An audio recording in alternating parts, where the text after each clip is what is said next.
Hello, everyone. Hello, all of the guests from ICCA Consortium, different regions, the other NGO partners and communities. Our webinar. Good morning. Our webinar will be start soon.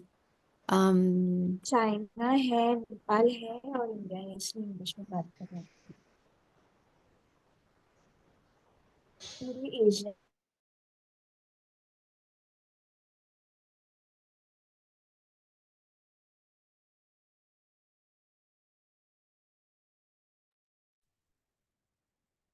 Okay.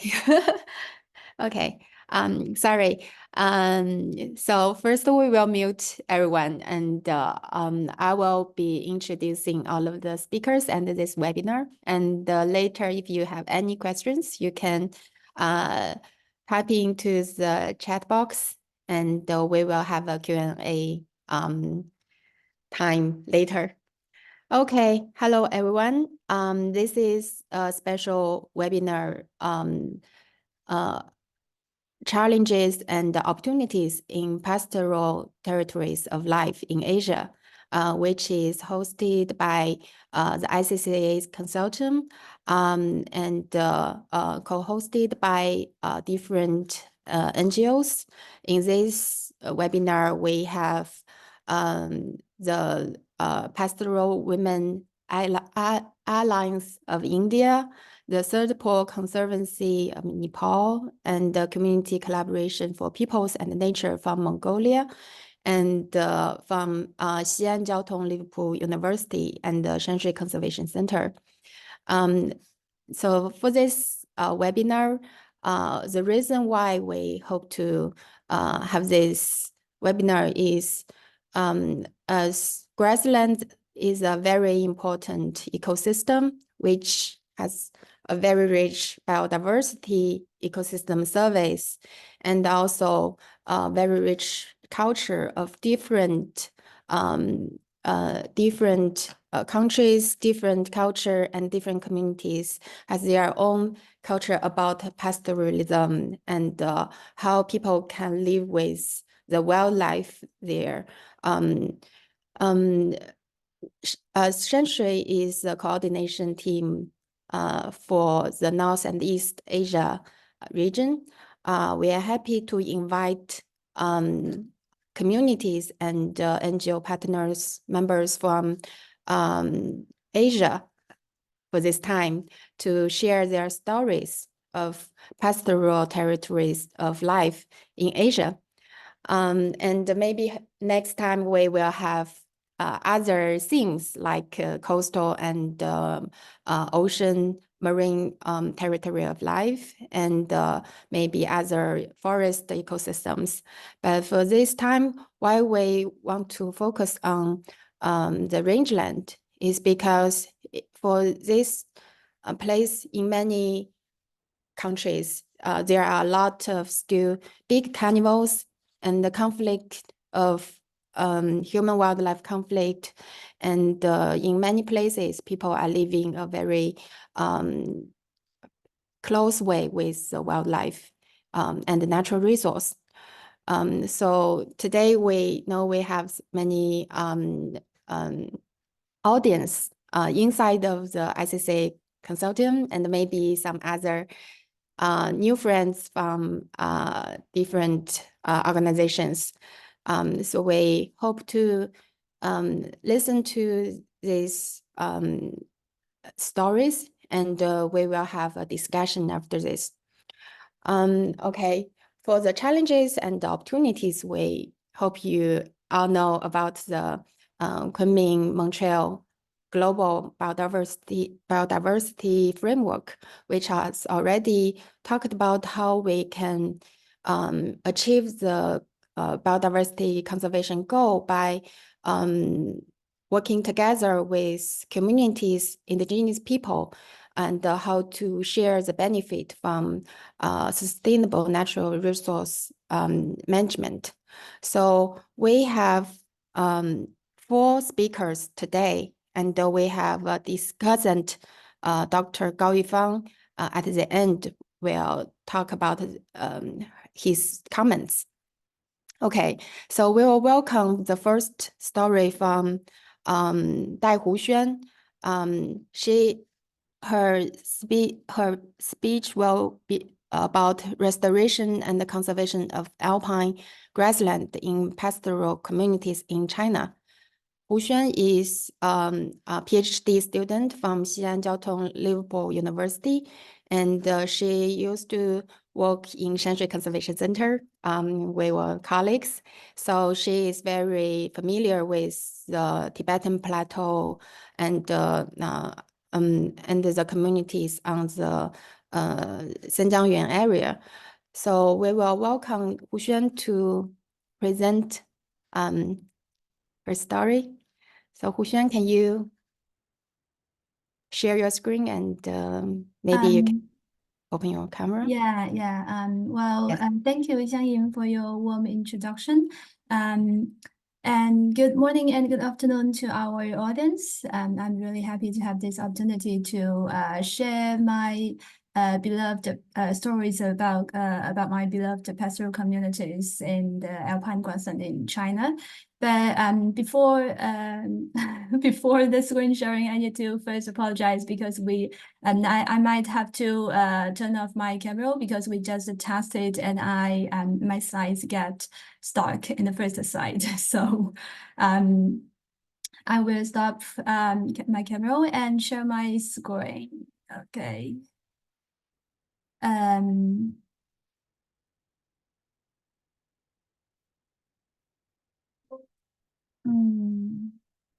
Okay. Okay, we can Yeah. see your screen. Yes, I'm just Go trying. ahead. Okay. Mm-hmm. So this story is about the restoration and conservation of alpine grassland in pastoral communities in China. Start again, sorry.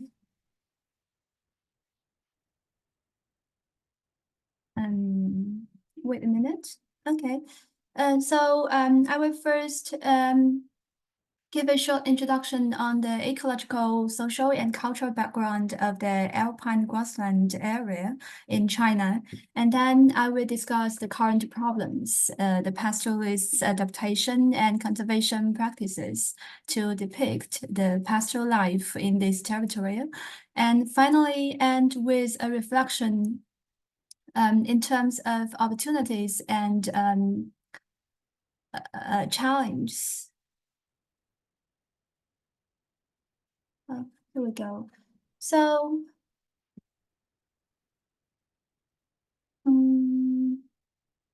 okay. So we focus on the alpine grassland on the Qinghai Tibetan Plateau of the China side. Alpine grassland occupies 1/3 of the total grassland in China and accounts for the largest natural grassland of this country. The average altitude is above 4,000 meters above sea level. The weather is cold, with the grass growing season beginning in June and ending in September. This whole area provides significant ecosystem services to people. For example, it sustains rich biodiversity. So here are some beautiful creatures you can find on the plateau. The alpine musk deer, Tibetan antelope, Tibetan gazelle, black-necked crane, Tibetan fox, lynx, Chinese mountain cat, wolf, brown bears, and snow leopard. These pictures are all from Shanshui Conservation Center, photographed by camera trap and staff from this organization. As mentioned by Xiangying, Shanshui is a Chinese domestic conservation organization dedicated to working on ecosystem conservation on the Qinghai Tibetan Plateau for many years. I always feel grateful to have been a part of it. The Qinghai Tibetan Plateau is also the home to up to 5.3 million pastoralists and their livestock, mainly yaks and sheep. People rely on these animals for livelihood. Their animals are their property. So Here, people judge whether a family is rich or not based on how many livestock they have. Traditionally, the grassland was collectively used, and people perform rotational grazing between the winter pastures and summer pastures. However, since the 1980s, the policy of grassland privatization has led to a change from collective use to private use in many places. Anyway, local people are actual guarders or managers of the land. They manage this area by herding activities.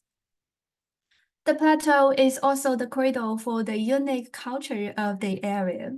The development of this culture is based on learning and adaptation to local environmental conditions.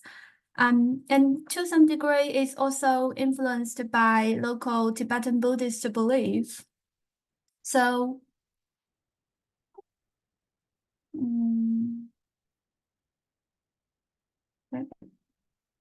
within this cultural background, people regard themselves as guests who borrowed a place from the landowner, the mountain god, to reside and live.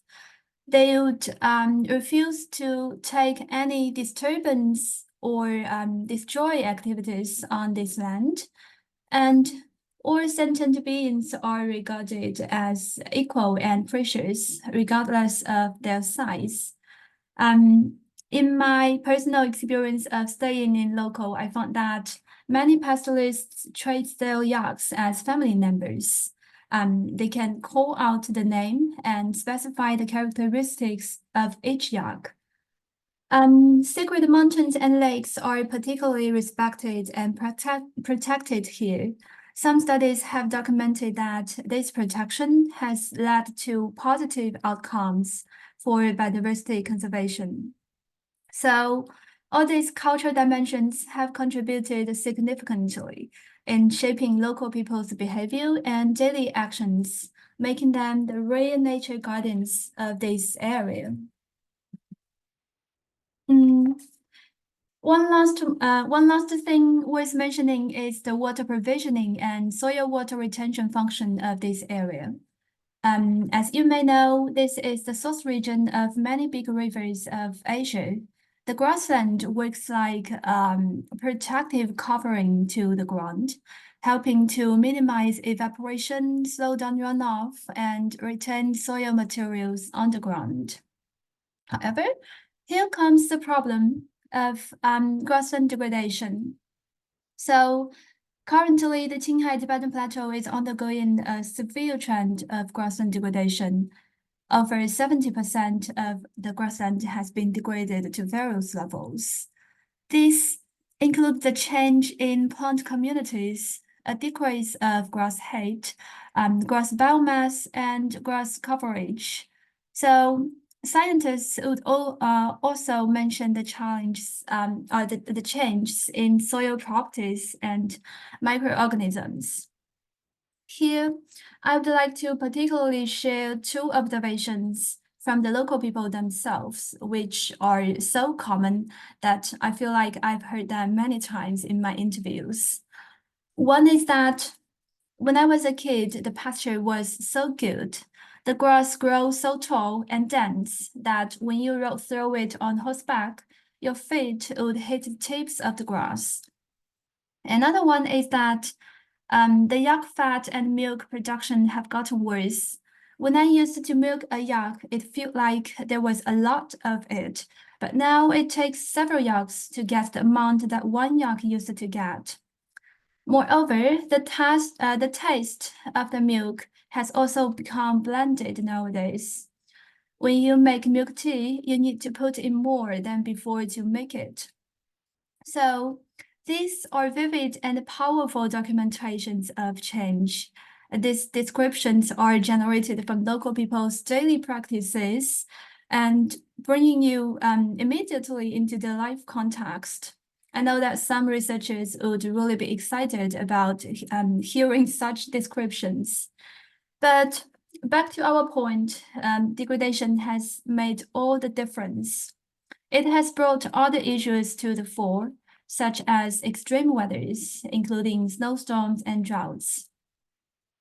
In 2019, there was a big snowstorm in the eastern part of the Qinghai Tibetan Plateau, which has exposed livestock to difficulties in accessing food on the already degraded grassland with low production, and therefore caused families to worry about losing their livestock. Indeed, such natural disasters can easily drive pastoral families back to poverty. Some families give up livestock husbandry and move to cities to earn a living. There are also families who just rely on the government subsidies to live. Well, in my interviews, people who have moved out don't actually feel satisfied about living like this.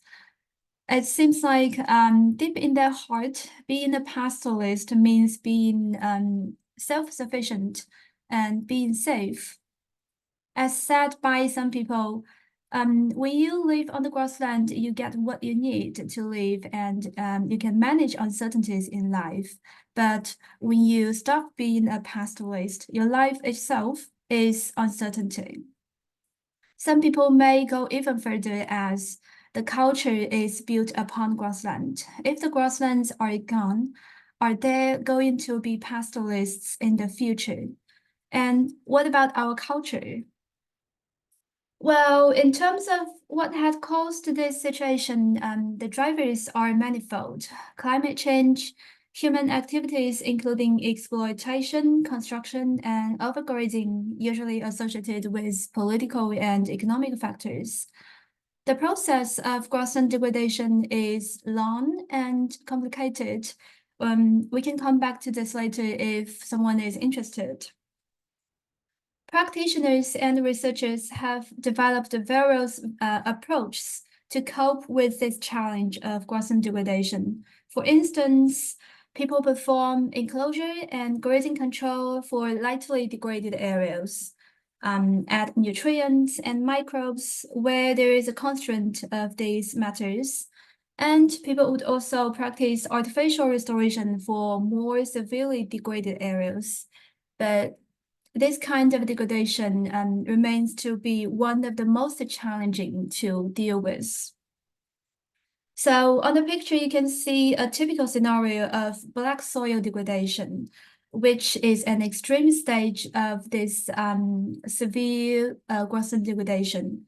So on the picture, you can see that black soil basically means that the land has lost its surface and root system and turn into a bare soil state, which means it can hardly recover by the ecological process itself.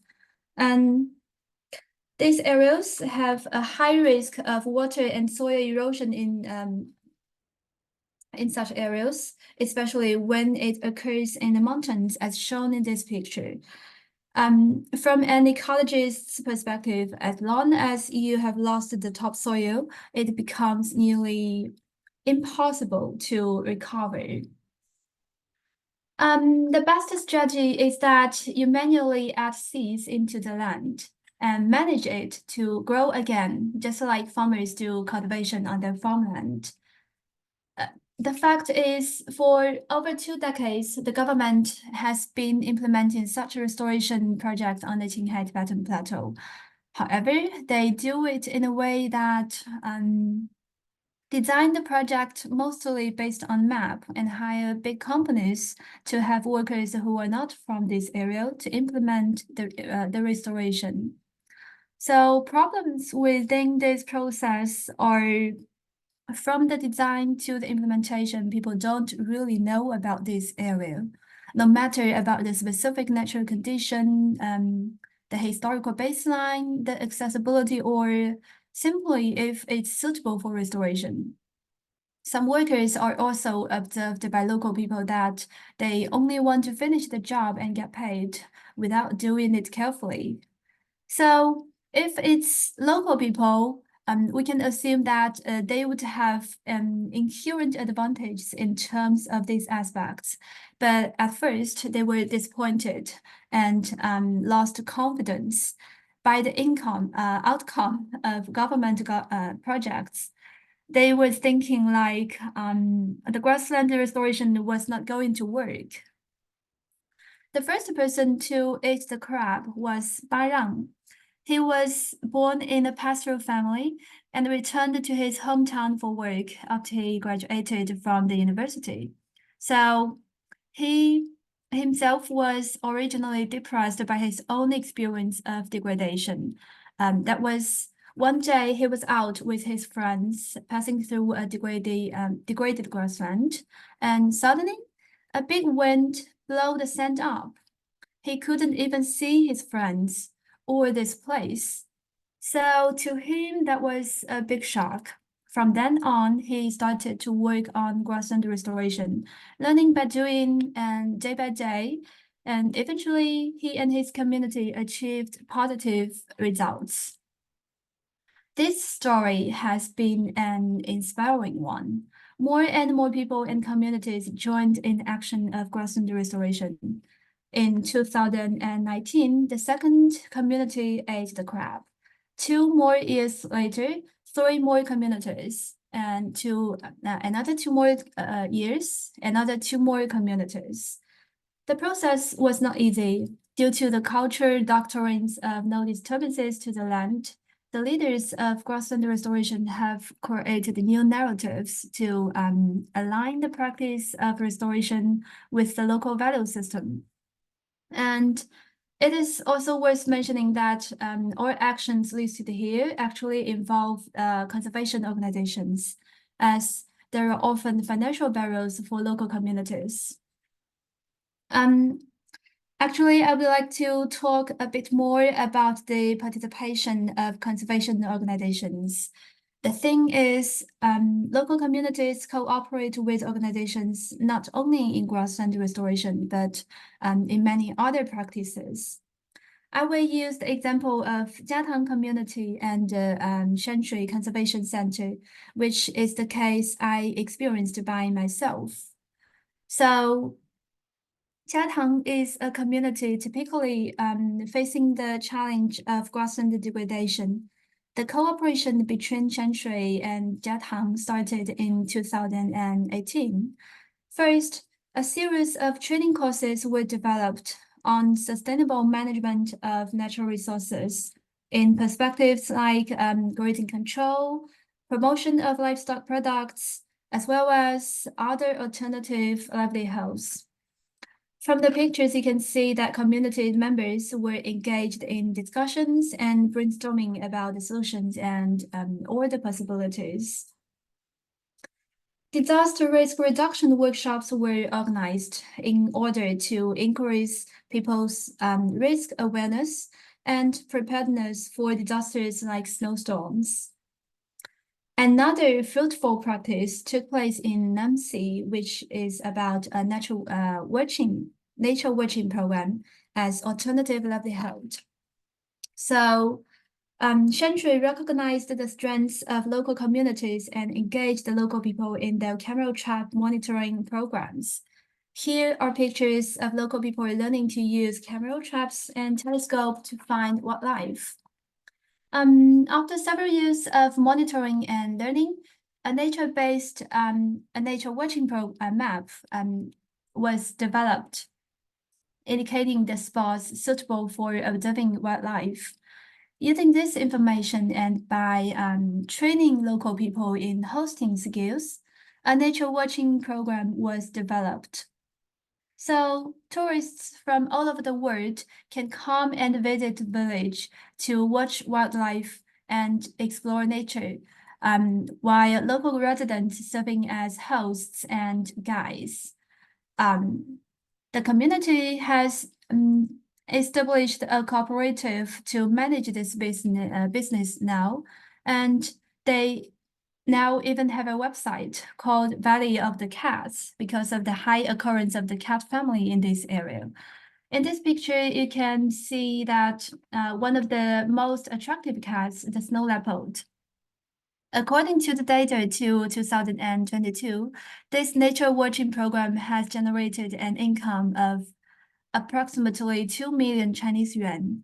Of this income, 45% goes to the host family Another 45% goes to the community fund for collective use, and 10% to community-based conservation projects. Personally, I sincerely recommend this website, Valley of the Cats. It's easy to remember. I mean, you'll be surprised by this website. So, another recent progress, women pastoralists in communities have also started to work on handcrafts with shanshui as another form of alternative livelihoods. It is good that in this webinar, we're going to hear another talk about further experience of women handcraft. Besides, shanshui also organizes study visits and communication activities to communities. So conservation organizations basically apply a logic of capacity building and they are willing to offer company to communities over time, which I think are really effective pathways. So communities can benefit from working with these organizations in terms of opportunities for the protection and restoration of pastoral areas. Another good thing is that through these positive cooperations with visible outcome, both communities and organizations have gained confidence and practical experience in adapting to environmental challenges and improving their living conditions. But I have to say that challenges remains huge. The grassland continues to degrade. Extreme weather is getting more intense. The time window left for adaptation is narrow and closing. So for grassland restoration initiatives, you can't really expect a few people to restore such extensive degradation as now exists. And moreover, the physical work tends to keep people back. So personally, I think technological advances and new machines are needed to increase the efficiency of grassland restoration. And there is also a need to produce more grasses for the use of restoration. And lastly, if possible, maybe also find a way to enable pastoralists to access government projects of grassland restoration. I will end my presentation here. Thanks to all of my pastoralist friends who have shared their opinions and provided insights. And thank you for your attention. Thank you, Hushen, for your great presentation. Okay, Yes. yeah. Yes, great. Yeah, Hushen has already shared with us the stories of Tibetan Plateau grasslands, with the threat from climate change, grassland degradation, and the conservation actions of grassland restoration, ecotourism, and biodiversity monitoring. And the next speaker, we are welcoming Chensa from the Community Collaboration for Peoples and Nature of Mongolia. Chensa has been working in this area for more than 15 years, and mostly in agriculture sector of Mongolia. And today, she will share with us the story from Mongolia, and the title of her presentation will be Pastoral Communities and Grassland Conservation in Mongolia. Okay, Chensa, time is yours. Can you share your screen?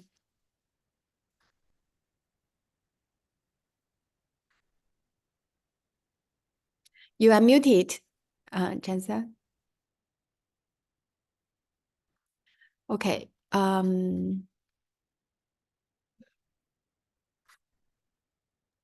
Just a sec. Okay, let me share my screen. Yes. There we go.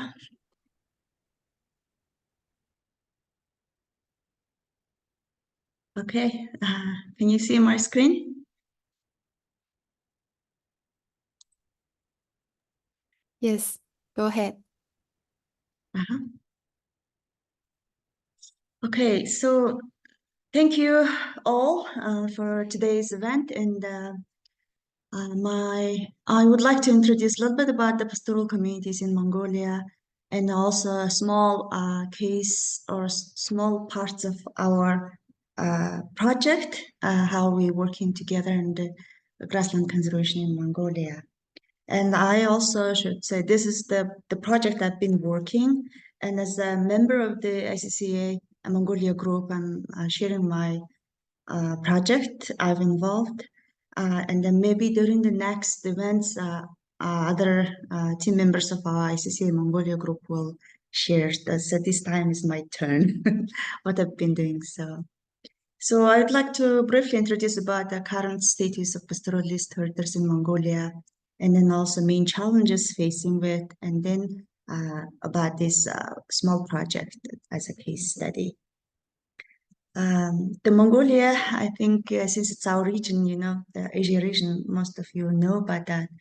But the difference of Mongolia is a very huge land of the is belong to the rangeland, and it's dry rangeland. Most precipitation falls in summer, and winter is usually dry and very cold. And the amount of rainfall ranges from 50 millimeter in the south to 400 millimeter in the north. So the land of Mongolia, territory of Mongolia, is divided into 6 ecological zones, from high mountain to forest and steppe to the desert steppe from north to south.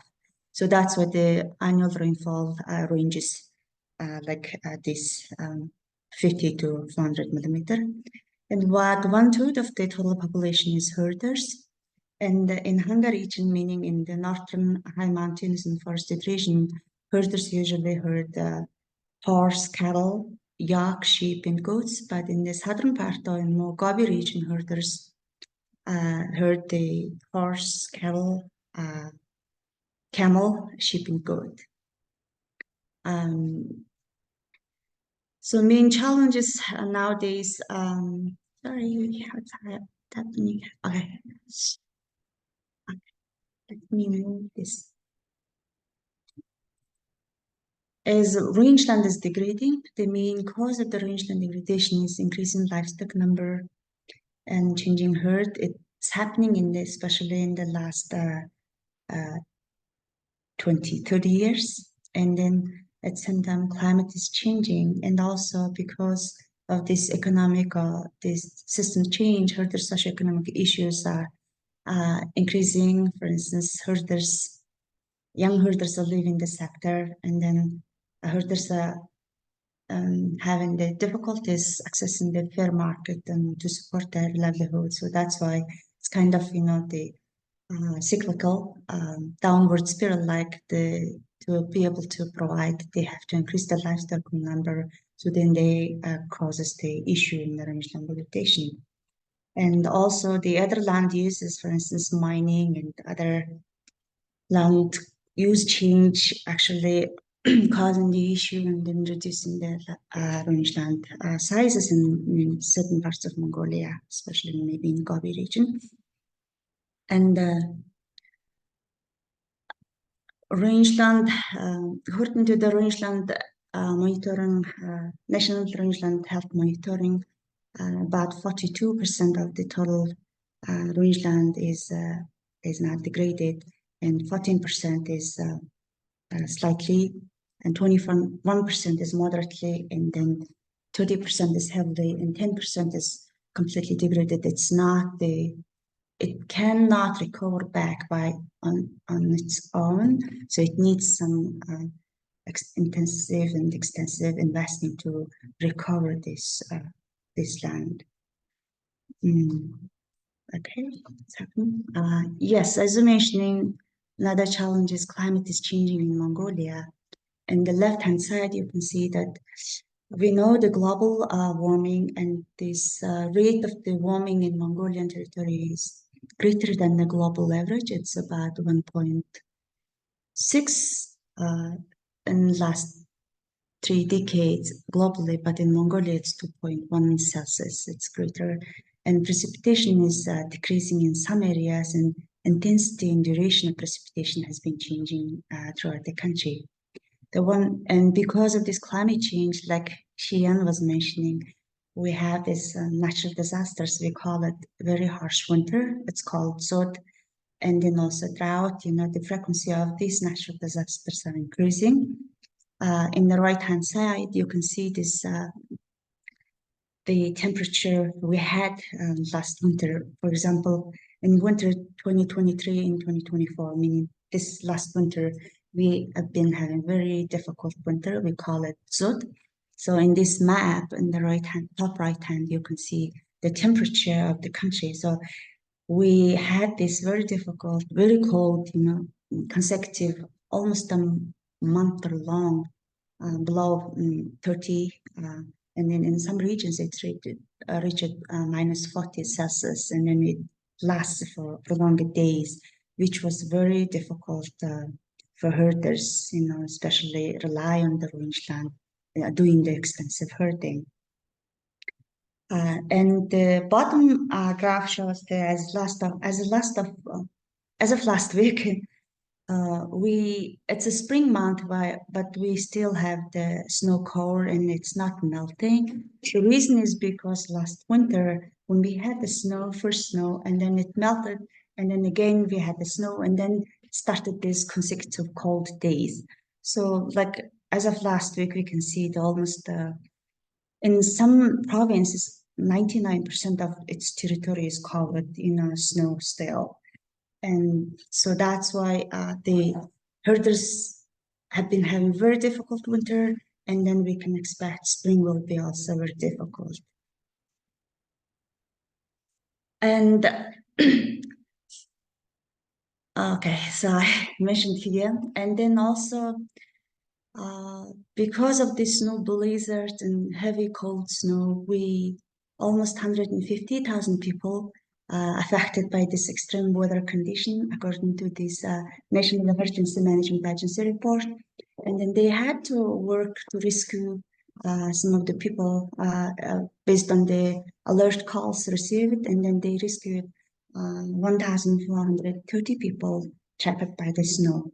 And many families lost livelihood, and some families lost a certain percentage of livestock, and a few families lost all of the livestock, especially in the eastern part of Mongolia.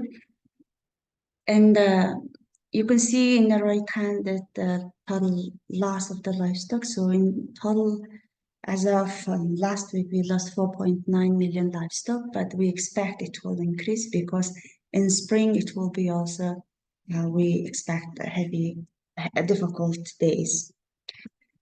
Another challenge herders are facing is poor or unfair in accessing the markets and selling their livestock. Usually herders, they are producer, but they usually in this supply chain, they usually earn less, even they are main producers. And that's why herders have to increase the livestock number. So it's kind of cyclical issue. And another thing is because this herding livelihood is becoming difficult, herders prefer send the young kids to get the better education. And so that's why in general, in this sector, herders are aging. And also many herder families prefer to send their girls to get a better education, have a better, easy life. So that's why in countryside, in rural provinces, we can see that gender imbalance, more male herders than the women herders. And we have some documents or some research findings like about the social issues because of this gender imbalance. And another challenge is because of this country system change from Soviet to market-driven system, and herders become private entrepreneurs, and there is no formal mechanism we used to have during the Soviet system, like transferring this traditional ecological knowledge or herding knowledge. So these are the main challenges that herders become also to survive all these difficult situations and having the better herding work. So that's why it's very important to have this greater need for understanding about this herders' knowledge before our elders go to the other world, and how this herding knowledge relates to rangeland management, nature conservation, wildlife conservation is very critical, and also this transfer mechanism between the generation, transfer mechanism of the knowledge between generations are very critical. We have this informal knowledge transfer between elders and young generations, but it's weakening, and then there is no formal system. So that's why we started this project in Arhangaya province, which is in the mountain forest region of Mongolia. It's about the northwest, 700 kilometers from the capital, Ulaanbaatar. So today I'm going to share a small part of the project, Nation Science Funded project. It's we call it interdisciplinary project, meaning the researchers from the different field decided to work together about this knowledge co-production, and then how this knowledge co-production, helpful or can be used for the conservation actions in Mongolia. So we implemented 4 different regions, but I am taking only the example of the cases in this talk because we have a small, because of the time limitation. So, so how we worked in this project, in this was very great project for me, the learning journey as a researcher, because this project was different than the previous project I used to work. And then how it was different is we decided to involve herders from the beginning of this project. So mostly in this knowledge co-production or the TK learning processes, scientists or researchers, what we do is we usually develop our research question and then go to the region and then start working there. But in this project, what we did was we just went there and then had this extensive discussion about what research can we do together? What are the issues that this research can help you? Researchers can help you.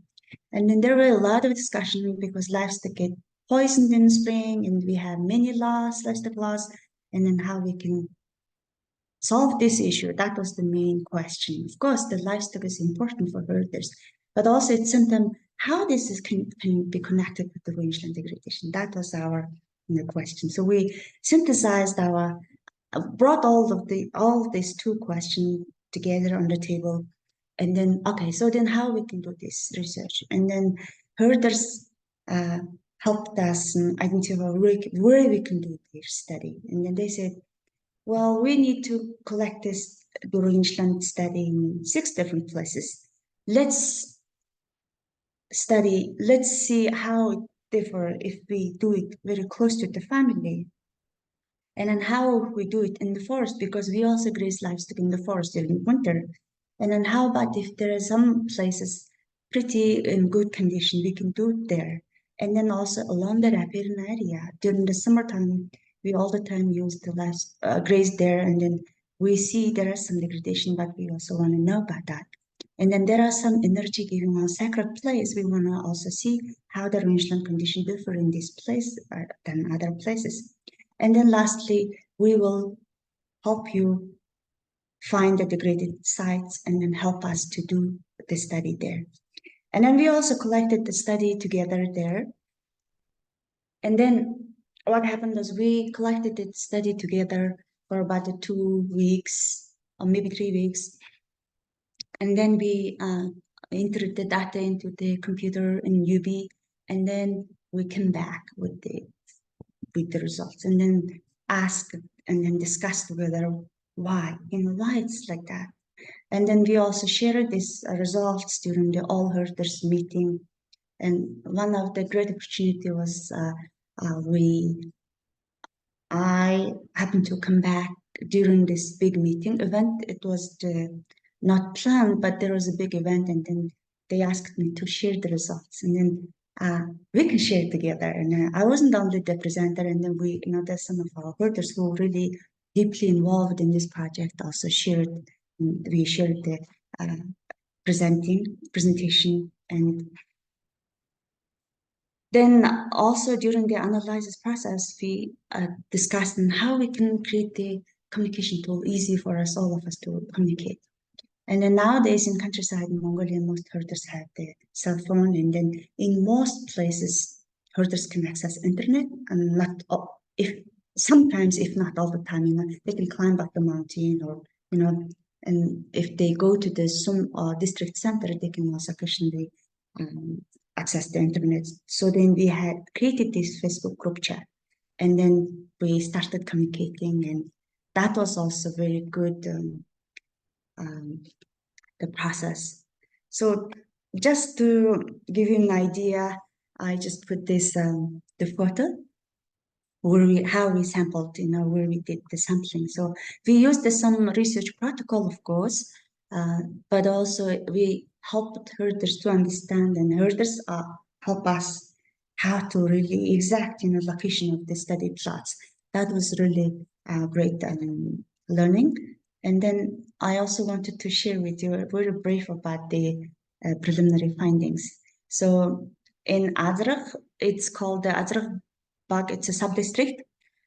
So in the right hand, you can see this bar chart, and then dark blue indicates the number of plants, in this plots we sampled, and then light blue indicates the number of medicinal or rare plants.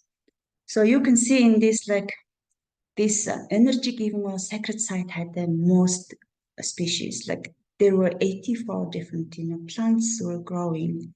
In contrast, in degraded sites, there are only 30 plants, and then only one medicinal plants. But in these sites, in a sacred place, we recorded 15 medicinal plants. That was really great for us to see. And then the second one was this representative are pretty in good condition. So there were 58 plants, and then 10 of them were medicinal plants.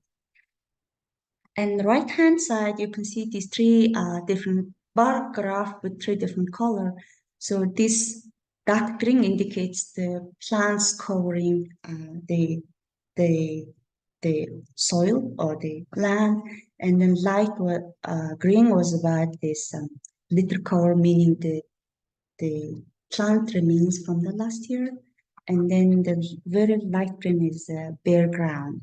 So we can see again about almost 30% of this degraded land, which herders identified for us to conduct the study, 30% is already exposed soil, and it indicates, and only 30% were covered by the plants, and there were very less the plant remains from the last year, which means there are a lot of grazing. So it's kind of very agrees or proves what herders really observing. Of course, they have knowledge, but also at some time they were very happy to have these findings on their hand, with all this collaboration. This is also results from the other sites. I'm just trying to share with the 2 sites out of the 4. And then we decided to use this nationwide rangeland monitoring tool, which is we call state and transition model. I guess some of our Asian colleagues use this method or this model, but for us, we decided to use it in order to share with the scientific community to have a better discussion, and also to help our herder colleagues to learn about that. We call our herder colleagues not the researcher. We didn't call them herder. All the time they are same as us. They are researchers. We are researchers. They are hometown researchers. We are maybe science researchers, but we are equal. So that was actually created very different environment for us to communicate with each other. And then in this statement transition model, there are 4 different states, and then within the state there are phases. Rangeland degradation don't occur within one day. It occurs several days, several years, and that within these years they shift or move into different phases, and then after the phase reach the last phase of the particular state, they move to the next state. So we introduced this state transition model and trying to really use the simple words and then having communication with them. And herders were really great. They just picked up very quickly and then, okay, let's, let's use this model for us. And then what was very interesting and what was very good was like this representative in a pretty good condition. Rangeland was in the second state. They already moved to the second state. And then degraded rangeland, they already in third state. And then one of the interesting things, elder herders know what is the poisonous plant and then causing the livestock death in spring. But younger herders, they didn't know about that. They were just kind of, what's happening, why it's happening, what, and then they, of course, there's some families with the elder herders, they knew about that, but the young herders, those who don't have elders already left them, they have this kind of, struggle and thinking and discussion. And we just helped them, but also at the same time helped the herders to find the response by themselves based on our conversation. And in Azerbaiján, for instance, according to the state and transition model, there were only 30% were grasses, and then 20% were mostly this grass-tolerant increaser plants, and the vegetation cover was already 20%. But what was interesting was in Bayangol Park, it's almost 50% were one type of one species, and then it's increaser and then grazing tolerant, and only 4% were grasses. And the site the herders asked us to conduct to study the rangeland monitoring, we found out the family live close to that site lost on 60 sheep in one spring. And our study results actually supported this, not supported, actually proved this as the one of the species poisonous plant. It's an element of the system, but it increases when the grazing increases. So when grazing, when rangeland degrades. So because the rangeland is degraded, that's why this poisonous plant increased. And then livestock in spring, when they're hungry, when they have few options on the grass, they eat this poisonous plant, and that's why they had a lot of livestock death. So sorry, these are all in Mongolian. I just didn't have time to translate that. Sorry about that. So that's why this was very kind of eye-opening for herders, young herders, and they said, that's why I see this plant, but I didn't know this guy is causing this issue. So that was very cool for them to learn, and very cool for us. And then also this process, I'm just kind of reflecting back, this happened in the last 2 years, and then it really provided us an opportunity to learn from each other. And herders and researchers, we learn from each other, and young herders and elder herders learn from each other, and the young researchers and senior researchers, we also learn from each other. That was the main success of this project. And also one of the main successes, the herders who really involved deeply in this project. We had about 10 this hometown researcher, meaning the herder researcher, and they really have idea how to integrate the findings of these results into the formal management actions. And then they already committed to take the action and to lead, And also we realized very great opportunity to benefit from findings for improving the household economy. This is also based on the communication with herders. And they said, okay, so we know how many different plants and how many medicinal plants grow in our rangeland. We can actually use this for marketing our livestock products, selling cashmere or yak wool or meat market, so that we can really have this competitive advantage to sell our livestock. Of course, it takes some steps and time and effort in the approach, but still herders already realized this, and thinking about how we can use that is the very important first step. And the next step was we really have to document the elders' knowledge, especially this winter we had this very difficult zut. We didn't expect that, when we were starting this project 2 years ago. And now we really realized and discussed, okay, we need to document this important knowledge, how to prepare for winter, how to overcome zut, and how to overcome other natural disasters. And then also, we already know climate change and the natural disaster and this frequencies of these events will be increasing. So we really have to have this adaptive management, and then we can extend this from this learning from this project together. And also rangeland and wild plant and wild animal conservation planning, they said we can have also some information documents. I mean, the study documents, we can use this also, this planning. So again, these are all the initiative from the herder side, which is really great. And with that, thank you very much. I'm happy to answer any question. Great. Thank you, Chansa, for a very brilliant presentation. I'm very interested in this, like herder scientists, how they interact with the researchers and how they conduct the research together and make them into actions. Great, thank you. And you can stop sharing now, and we are going to welcome the next speaker, Rinzing. Rinzing is an international conservation biologist from Nepal, and he has been working on snow leopard conservation research and ecotourism in Nepal for many years. And today he is going to talk about snow leopard and grassland conservation in Nepal. Rinzing, yes, you're ready. Time is yours. Yes, you're welcome. Okay, thank you so much.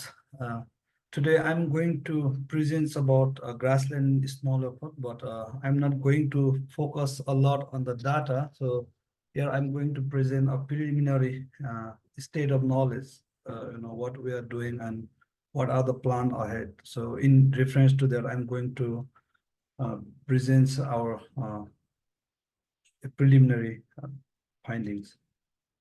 So as a grassland or pasture or meadow, it's very important resources for agro-pastoral communities. So in Nepal's highland, the main source of livelihood is agro-pastoralism, and within that, livestock are like of more value, and for that reasons, these grasslands or the meadows are very important resources for us.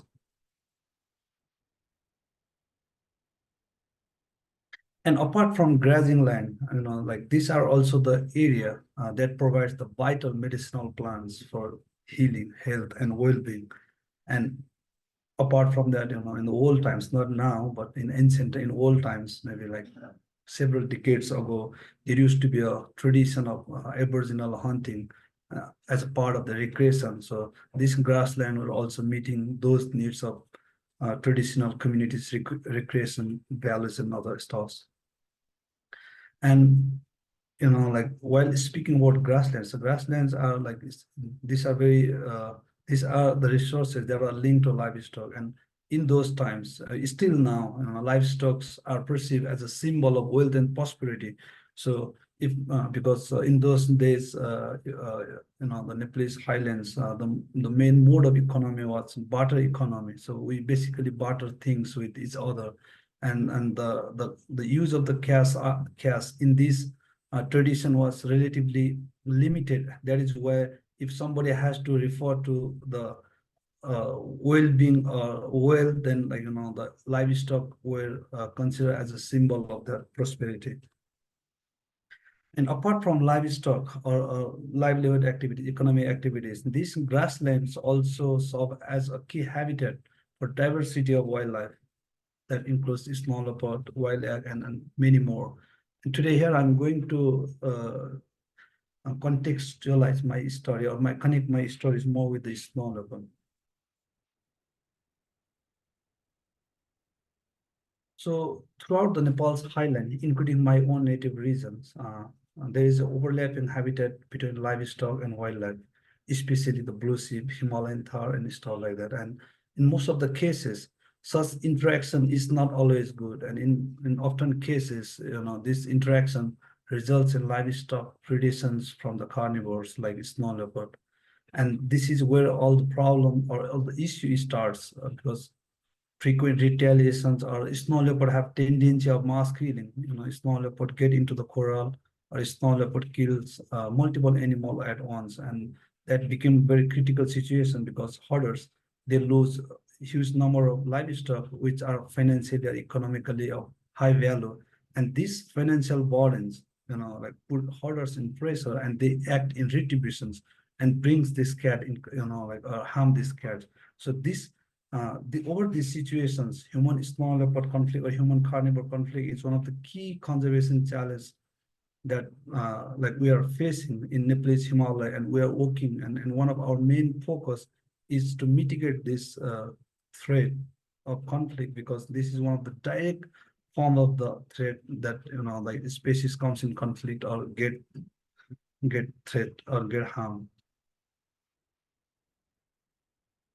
So apart from that, like while this, we also have like what you call like cultural myth and other significance of the grassland.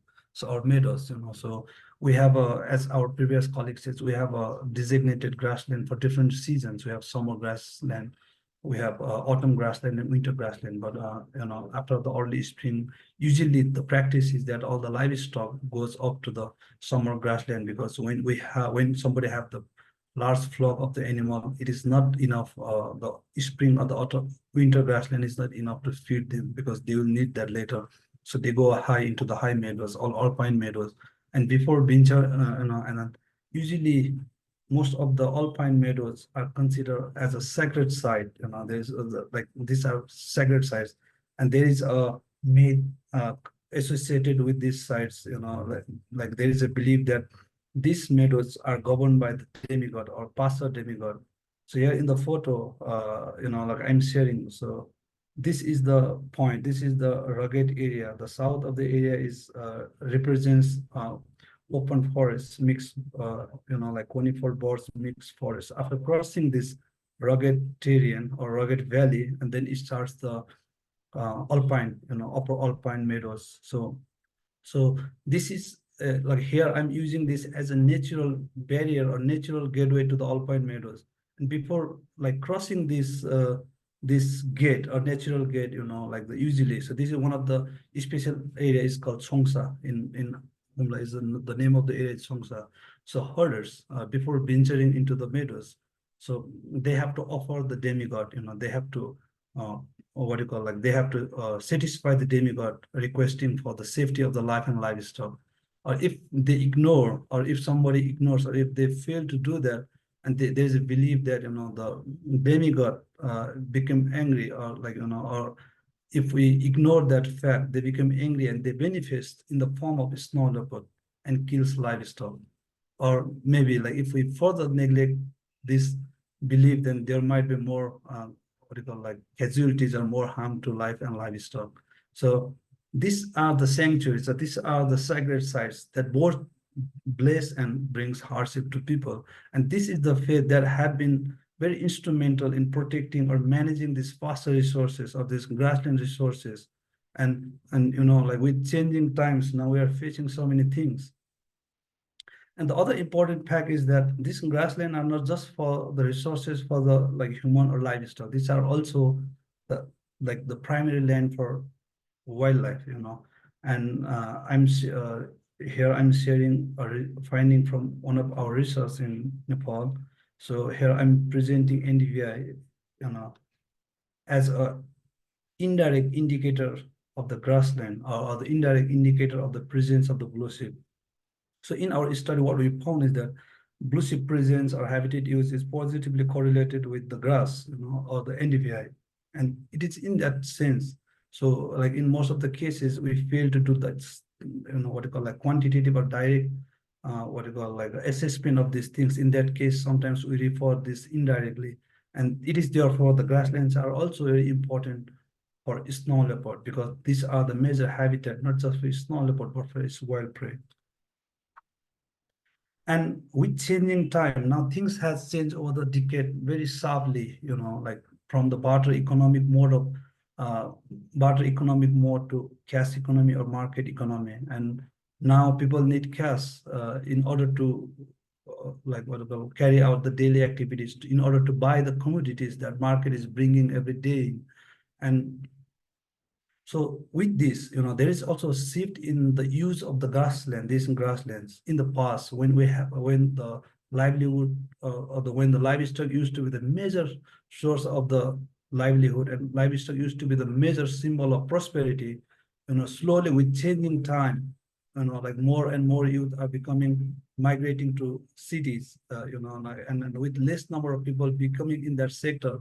There are so many underlying reasons behind that, but very briefly, with over time, there was new opportunity coming up, or the new resources that people invented is medicinal and aromatic plants. So the market for these medicinal and aromatic plants opened up. So apart from grazing, now people started extracting these sources for direct cash incomes. And because of this, now there's a shift in time. So once there's a saying, like I heard some old people saying that there used to be a time when thousands of livestock would graze these pastures or grassland. Now thousands of people venture in to extract these resources.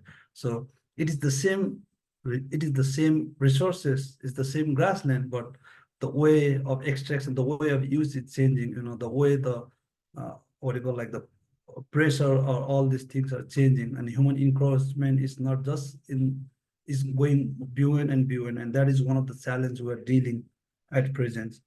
And apart from that, it's not just about human encroachment, it's also about increasing communal conflict over the resource use. Because in the past is grazing, there used to be conflict for grazing, but this conflict was not as serious as now, because now is a cash income that comes from these medicinal and aromatic plants, and the social conflict is also becoming quite serious these days.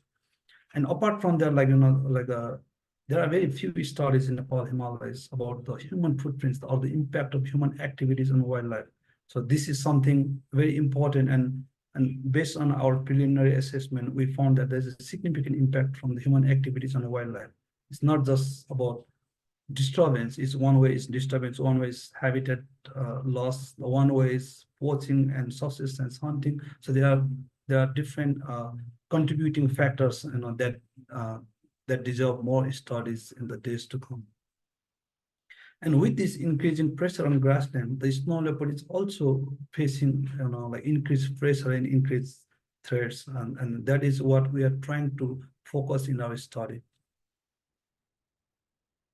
So, as part of this step, the first thing what we are doing now is interacting or collecting the knowledge or collecting the information from the old people. So we have witnessed these changes over the years. In the last 5 years, and most of the old generation, what they believe is in the last 5 decades, the grassland has gone significant changes in terms of productivity, in terms of species composition. Now they said more and more alien species, invasive species are coming up in the grassland, which are not palatable for livestock. They have observed more increase in natural disaster in the grassland, increase in human snow leopard conflict, and there are also other studies that shows with changing landscape or with changing grassland, the human wildlife conflict intensifies, and especially in reference to the snow leopard, because both livestock and wild ungulate or herbivore, they compete for the very limited grass. And it's in this situation, snow leopard often kills livestock, because one reason they are easier to kill. The other reasons is, because the snow leopard lives in the rugged areas, and most of the rugged areas have the grasses left compared to the accessible or flat areas, and that could be one of the reasons.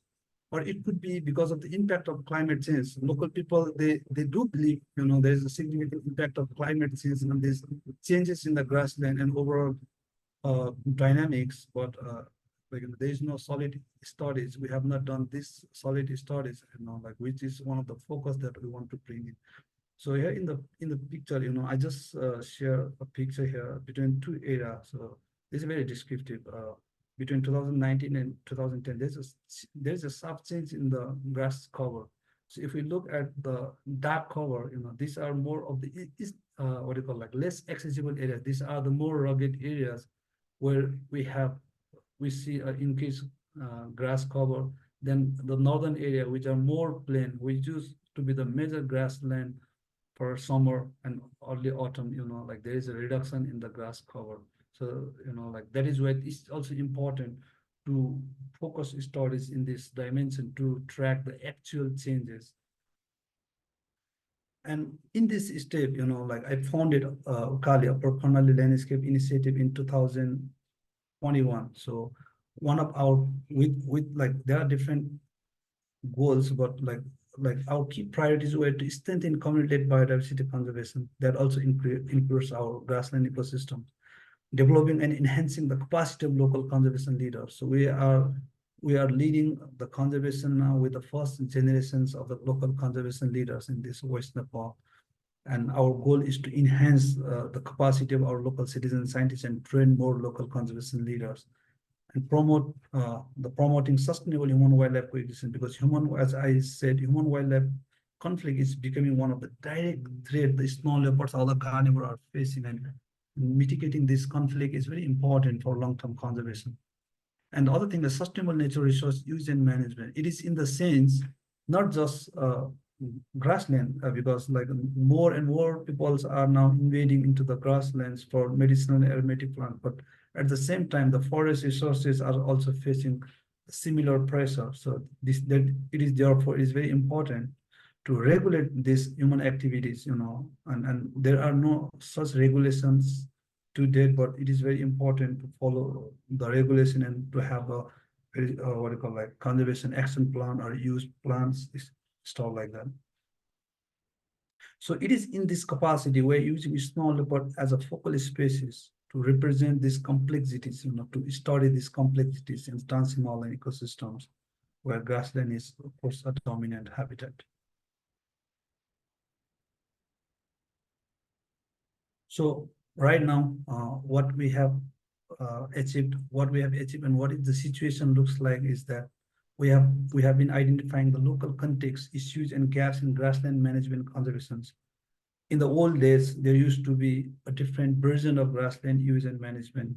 People have faith in demigods, the concept of demigod, and these cultural lores were very important. Now people with the with the access to the market economy, now the trust or the willingness for profit or willingness for cash is becoming more dominant. In that case, these cultural traditions may not be enough to help manage or conserve our grassland. That is why it's very important to figure out what could be a sustainable way, what could be a balancing way, in that steps. So historical narratives and traditions, governance system and change, and it is we are also starting. We are also collecting fact and information on these dimensions, how the grassland were used to manage, how the conflict used to be resolved in the past, and what has changed and what has moved ahead, and how can we bridge that gap between then and now. And diversified grassland use opportunity challenges. With diversified grassland use as a resources, there is increasing challenges as well as opportunities, and this need to be balanced, and we need to focus in this dimension too. The question of conflict and conservation, and as I said, grassland is a common resource. Now grassland is becoming a common ground for multiple conflict. Is between conflict over livestock and wildlife. It's conflict between human and wildlife. Is becoming conflict between human and humans, and this is getting more and more complicated. And with changing climate, with climate change impact, and with the modern development needs, I think the grasslands are even facing severe changes than much faster than expected.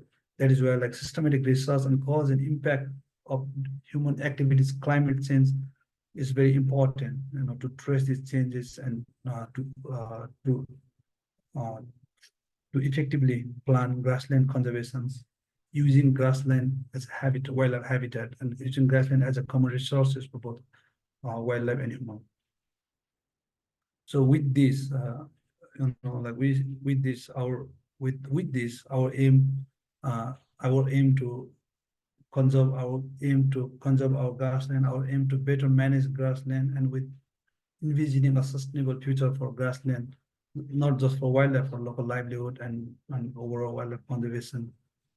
That is the need that we feel, and we are in that direction now. So I think that's all for now. I don't have a very solid data, but it's a very brief snapshot of what we are doing and what we are prioritizing on with our ongoing project. Thank you. Thank you, Jingzi. Very interesting presentation. I realized that there are some common challenges we all face, like the change of the lifestyles, the climate change, and the human-wildlife conflicts, which I mentioned in the presentations together. And there are some specific culture and traditions about the ecosystem and the livelihoods. Okay, thank you, Jinxing. And we are going to welcome the last speaker, Bana from Pastoralist Women and the Grassland Restoration from India. Bana will be presenting in Hindi, right? And Mina will be translating into English. And while you sharing your screen, I will continue introducing. Yeah. Yes. Maybe I have a limited internet, so I just close my video. Hope it is okay with the group. I'll Yes. share my screen. Yes. Yes. Anna is part of the pastoralist community, and she will be directly share their stories. And yeah, we can see your screen. Please go to the first page. Yes. Yes. Yes. Okay, great. Time is Are yours. you able to see my screen? Yes. And Okay. Mina, you are ready, right? Yes, yes, I'm here. Great, Uh, great. Thank you. Okay, please. या thank you कि ये जो webinar है इसमें एकेडमियन के साथ साथ community से भी लोगों को प्रेजेंट करने का मौका मिला, तो इसके लिए थैंक यू। हमारा जो आज का जो विषय है वो हमने जो रापर डिस्ट्रिक्ट में महिलाओं के साथ ग्रासलैंड कंजर्वेशन का जो काम किया है उस पर है। मीनल आप साथ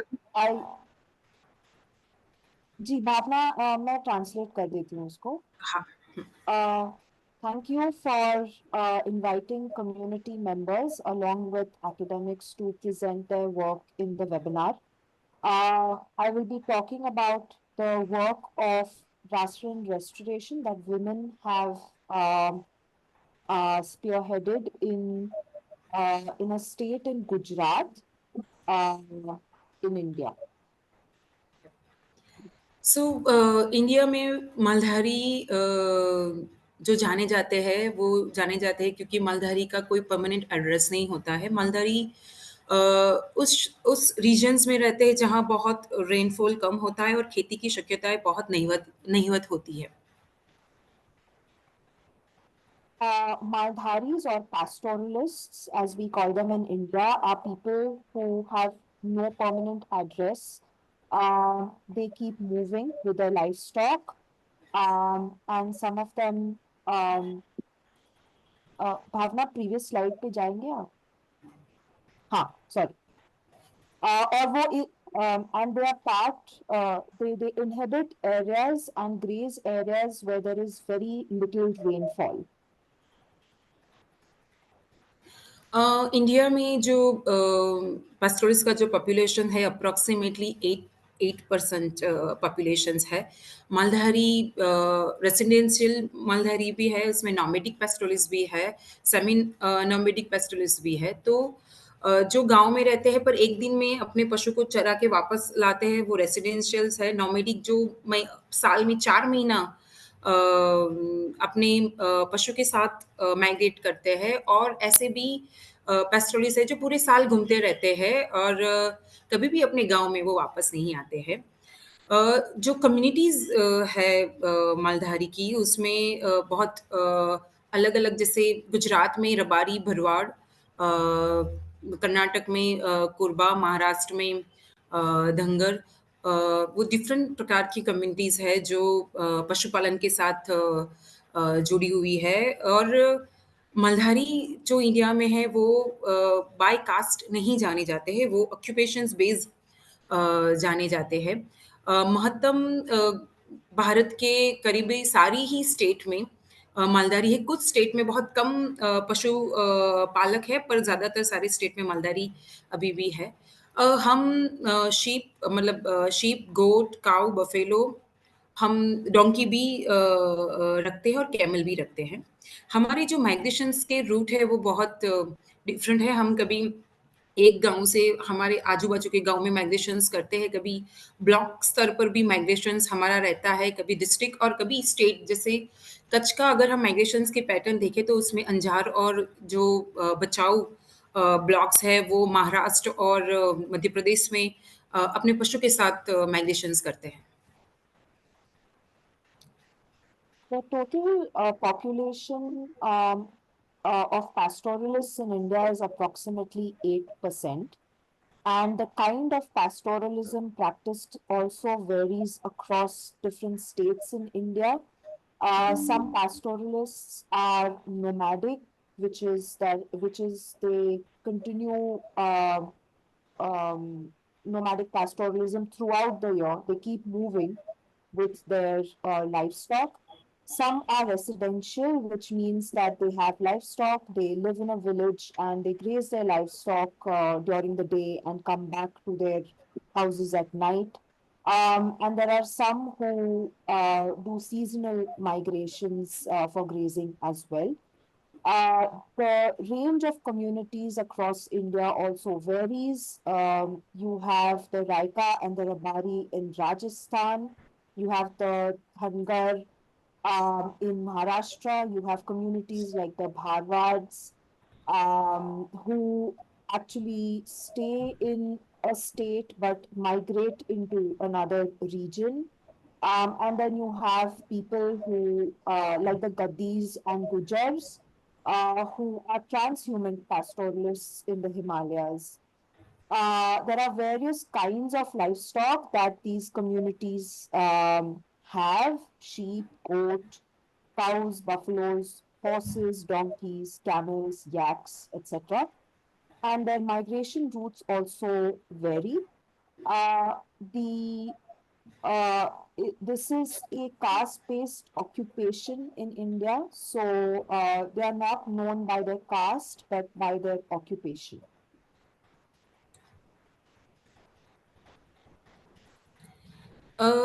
हम कैसे जाने जाते हैं? एक तो हम अपने पशु के द्वारा जाने जाते हैं। जैसे हमारा पशु के साथ बहुत गहरा रिश्ता है, हम अपने पशु को भी नाम देते हैं, जैसे हमारा कोई फैमिली मेंबर्स हो। हमारा नेचर के साथ भी एक गहरा रिश्ता है, जैसे कि हमारे ग्रासलैंड और चारागाह में कौन से प्लांट होते हैं और उस प्लांट का हमारे पशु के मेडिसिन्स वैल्यू के लिए क्या इस्तेमाल किया जाता है, उसको हम करीबी से जानते हैं। हमको पता है कि कौन सा ग्रासेस हमारा पशु खाया है, वो हम उनके दूध के टेस्ट से जानते हैं। हम अपने पशु के साथ जो माइग्रेशंस करते हैं उसमें हमारा जो कैमल्स होता है, उस एक ही कैमल पर हमारा पूरा घर आ जाता है। पूरी साल का जो हमारा सामान होता है घर का, वो पूरा सामान आ जाता है। साथ-साथ में हमारा जो ड्रेस है, जैसे कच्छ के मालधारी, उनका ड्रेस डिफरेंट है। जैसे मैं मेहसाना से बिलॉन्ग करती हूँ, तो मेरा ड्रेस डिफरेंट है। तो पर हम परगना की सिस्टम से, जियो कल्चर हमारे ग्रुप से और हमारे पहनावे से भी जाने जाते हैं। How are we recognized across India? We have very close relationship with our livestock. We name our animals individually. We are very closely associated with nature. We recognize what grass our livestock has had by drinking their milk. We understand what grass or what plant they have grazed on. We carry our homes on our camels for most of the year, and we dress differently from many other communities in India.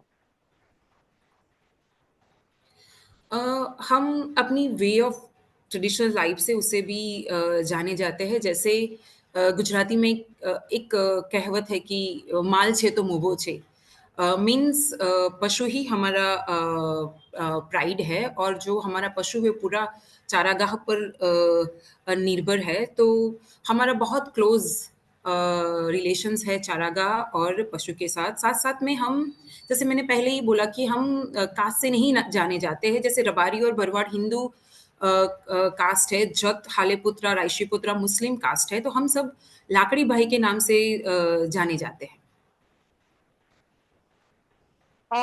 So pastoralism could be called as a way of life for our communities. There is a very interesting phrase that is associated with us in Gujarat. It says "Mal che to mobo che," which translates as if there is livestock, there is dignity. We are very closely associated with grasslands and livestock. Again, when we say that we have, it is not a caste-based occupation. There are several different religious groups who all are identified as pastoralists in India.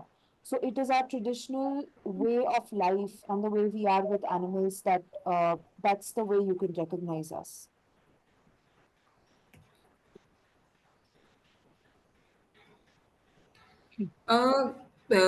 ये पूरे जो चारागाह की बात है, जो कंज़र्वेशंस की बात है, अगर उसमें महिलाओं का स्टेटस की बात करूँ, तो पहले मालधारी महिलाओं का बहुत इम्पोर्टेंट स्टेटस था पूरे लाइवस्टॉक में। जैसे पहले जो दूध था और दूध के जो उत्पादन थे, वो पूरे महिलाएँ मार्केट के साथ रहकर सेल करती थी, तो उनके हाथ में पूरा जो आर्थिक व्यवहार था, वो उन्हीं के हाथ में था और जितनी मेल पुरुषों की जवाबदारी थी लाइवस्टॉक और चारागाह के संवर्धन में उतनी ही महिलाओं की भी रिस्पॉन्सिबिलिटी थी ये चारागाह और लाइवस्टॉक को संभालने में तो उनका जो स्टेटस था पहले के समय में वो बहुत स्ट्रॉन्ग था So, as compared to other communities, we see that traditionally in pastoralist communities, women have had to play a very important role. Because the collection of milk was in the hands of pastoralist women, women controlled financial transactions. And men and women shared the responsibilities of raising livestock and maintaining the pastoral way of life. पर जैसे-जैसे privatisation की शुरुआत हुई, जैसे-जैसे चारागाह पर encroachment बढ़ा, जैसे-जैसे इंडस्ट्रियलिस्ट को ज़मीनें देना शुरू हुआ गुजरात में, वैसे-वैसे ही जो मालधारी है, उनको अपना जो व्यवसाय था, वो बदलने की ज़रूरत पड़ी और उसमें सबसे ज़्यादा जो इफ़ेक्ट हुई है, वो महिलाओं पर हुई है। एक एग्ज़ाम्पल के तौर से जैसे व्हाइट रिवॉल्यूशंस गुजरात में हुआ, कोऑपरेटिव डेयरी कोऑपरेटिव की शुरुआत हुई, तो पहले जो था महिलाएँ मार्केट में दूध बेचती थी और उनके पास पैसे आते थे, पर अभी जो डेयरी कोऑपरेटिव हुए उसके हिसाब से जो पूरा दूध का जो व्यवसाय था वो पूरा एक है कि अकाउंट महिलाओं के मतलब जॉइंट नाम पर है, पर जब पैसे लेने की बात आती है तब वो पुरुषों के पास चला जाता है। तो जैसे-जैसे समय का परिवर्तन हुआ है, वैसे-वैसे महिलाओं के स्टेटस में बहुत बदलाव आया है। However, with increasing privatization, industrialization, and the loss of common land, women have been impacted the most, and especially women who are from practicing pastoralist households, they've been impacted very negatively. For example, Gujarat is known as the state that created the white revolution or the milk revolution, where dairy cooperatives were formed. And we have seen that while joint bank accounts exist of both husband and wife, it is mostly the men who are controlling the financial resources in the family now because of this dairy cooperatives. 2010 में मार्ग ने एक global gathering pastoral महिलाओं का किया था और उस गैदरिंग में जो मालधारी महिलाएं हैं उनकी क्या-क्या डिमांड है उसका एक पूरा घोषणा पत्र डिक्लेरेशंस सभी जो 32 कंट्री की महिलाएं आई थी उन सब ने बनाया था और उसमें से एक ये था कि हर रीजन में एक मालधारी महिला संगठन या अलायंस का गठन हो जो उनके जो इश्यूज है उनके जो मुद्दे हैं उन पर काम करेगा उनके अंतर्गत हमने गुजरात में पास्टरल वुमन अलायंस की शुरुआत की थी हमने बहुत अलग-अलग डिस्ट्रिक्ट्स और ब्लॉक में महिलाओं के साथ सीरीज ऑफ मीटिंग किया और उसके बाद हमारा एक अलायंस शुरू हुआ अभी हमारे अलायंस में करीबन 2000 मालधारी महिलाएं जुड़ी हुई है हम अभी हमारा जो पहला ध्येय है वो महिलाओं की ट्रेडिशनल आजीविका है उसको कैसे सस्टेन करें साथ-साथ में लैंड जो चारागाह की ज़मीनें हैं उसमें महिलाओं का जो रोल है उसको कैसे हम रिकॉग्नाइज़ करें और महिलाएं जो चारागाह की ज़मीन है उसको कैसे सस्टेन और मैनेज और रीजनरेशंस करें वो हमारा पास्टरल अलायंस का अभी का ध्येय है। So in 2010, we had a global gathering of pastoralist women from almost 32 countries in India and Gujarat, and they came out with a charter or a declaration of their demands. And one of their demands was that we need to have local level federations or gatherings for women, and that is what Women's Pastoralist Alliance has been focusing on to create these local level federations or gatherings. And within that, we are looking at two main aspects. First is how to sustain the traditional livelihoods of pastoralist women. And the second is to recognize that pastoralist women have rights on common land. And then how do these rights get recognized and vested in the pastoralist women? और उसी के अंतर्गत हमने rapper block में जो grassland की ज़मीनें हैं, उसको कैसे रीजनरेट करें उसके बारे में सोचा और महिलाओं के साथ उसके बारे में बातचीत भी की।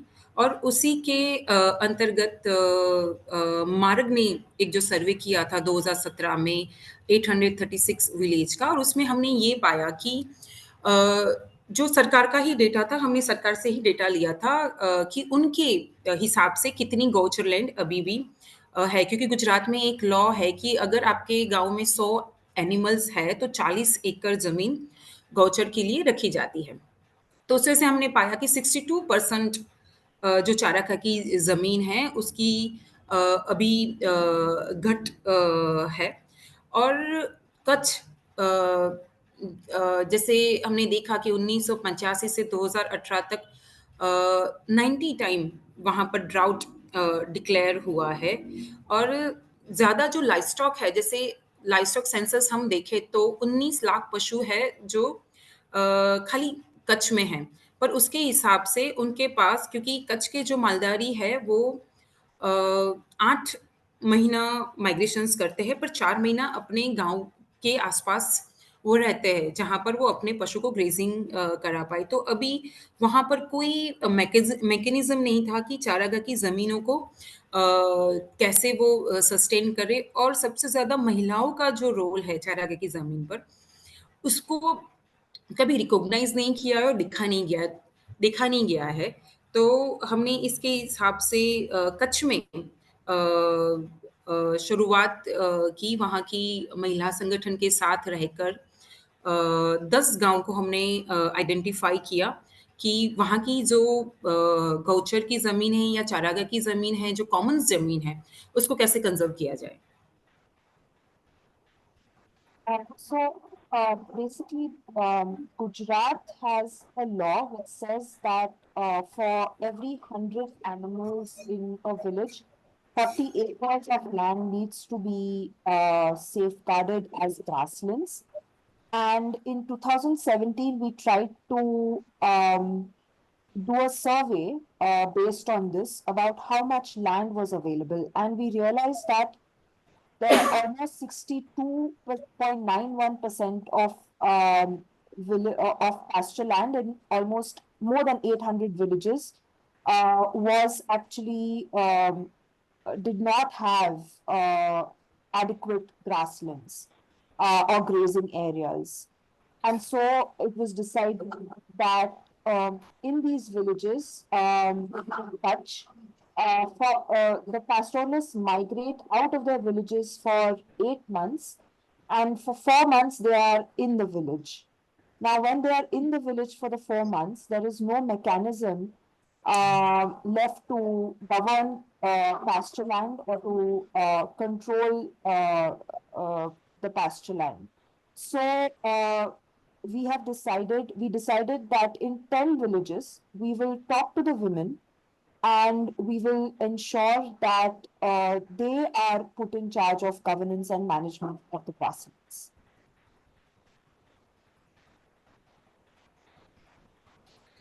सो हमने जो 10 विलेज का जो हमारा जो संगठन था, मालधारी महिला संगठन था, उनके वहाँ पर 10 से विलेज में हमने एक WPMC जिसको हम वुमेन पैस्चर मैनेजमेंट कमिटी का हमने गठन किया, जिसमें 7 से 10 महिलाएं थी। उस कमिटी के को हमने उनका जो ट्रेडिशनल नॉलेज है ग्रासलैंड के बारे में, चारागाह के बारे में, उस पर चर्चाएँ की, और कैसे ये जो 10 गाँव की ज़मीन है, उसको मतलब जो चारागाह की ज़मीन हो, कैसे हम उनको कंज़र्व करें, उसके बारे में बहुत सारी चर्चाएँ हुई, मीटिंग्स हुई उनके साथ। फिर हमने वहाँ पर ऐसी लैंड को आइडेंटिफ़ाई किया जो 10 एकड़ में एक गाँव में 10 एकड़ ज़मीन को आइडेंटिफ़ाई किया। उसके बाद हमने वहाँ की जो लोकल गवर्नमेंट थी, उनके साथ ये जो समिति है, उन्होंने उनके साथ नेगोशिएट किया, और जो कॉमन्स लैंड है, 5 साल तक वो ज़मीन इस समिति के नाम पर रहेगी। वहाँ पर कोई भी इंडस्ट्रियलिस्ट या किसी को भी ये लोकल गवर्नमेंट है वो नहीं देंगे। ऐसे उनकी जो पंचायत के लेटर पैड पर ये महिला के 5 साल के लिए महिलाओं को लीज़ पर दी गई।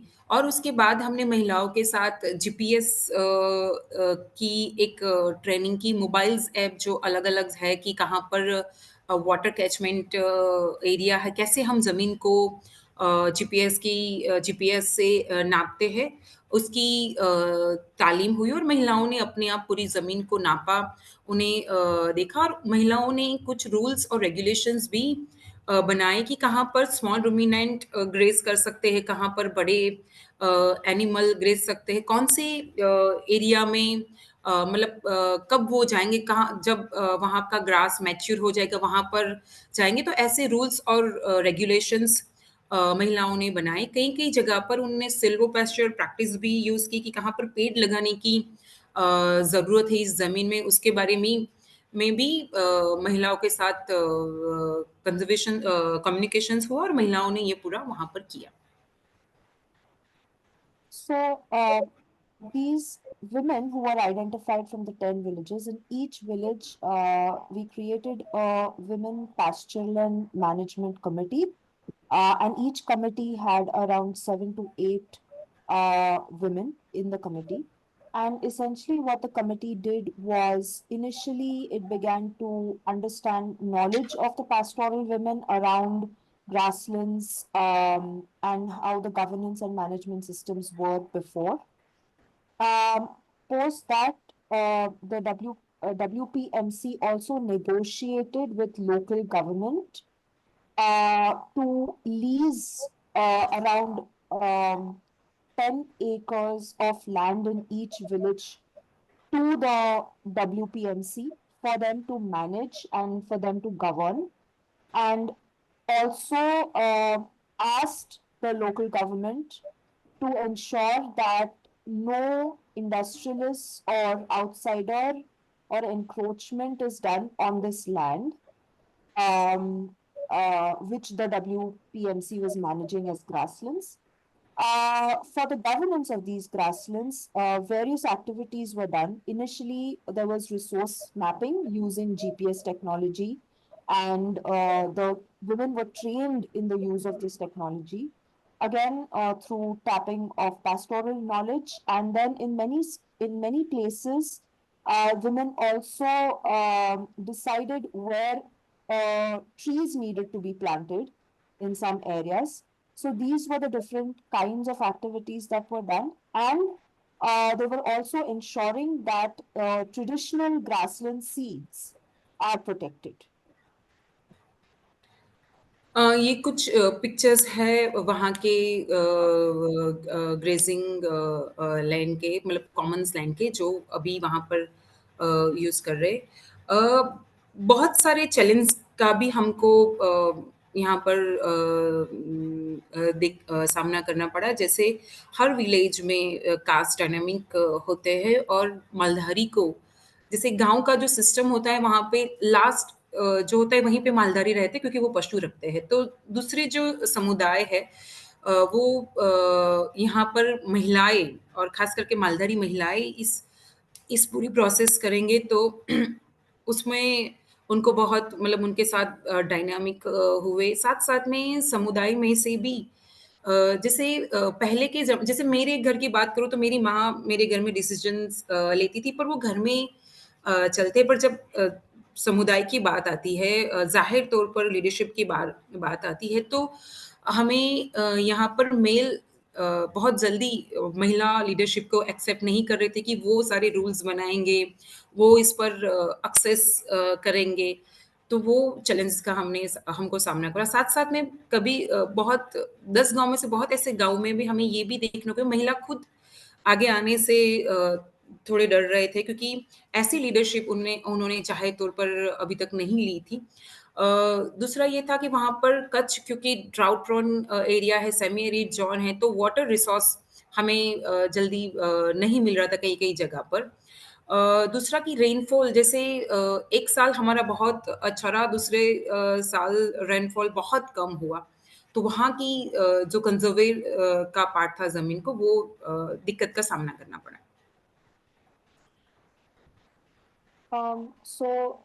Bhavna also showed some pictures of the restored grasslands. And then she addressed some of the challenges that these women had to face. One is that in every village, there is not just a pastoralist community, but several other communities reside in the village. And some of the dominant communities were creating hurdles in the process because of the dynamics involved between the different communities. Uh, there is also a problem with accepting women in leadership positions. So the WPMC is a committee made primarily of women, and that too of pastoralist women.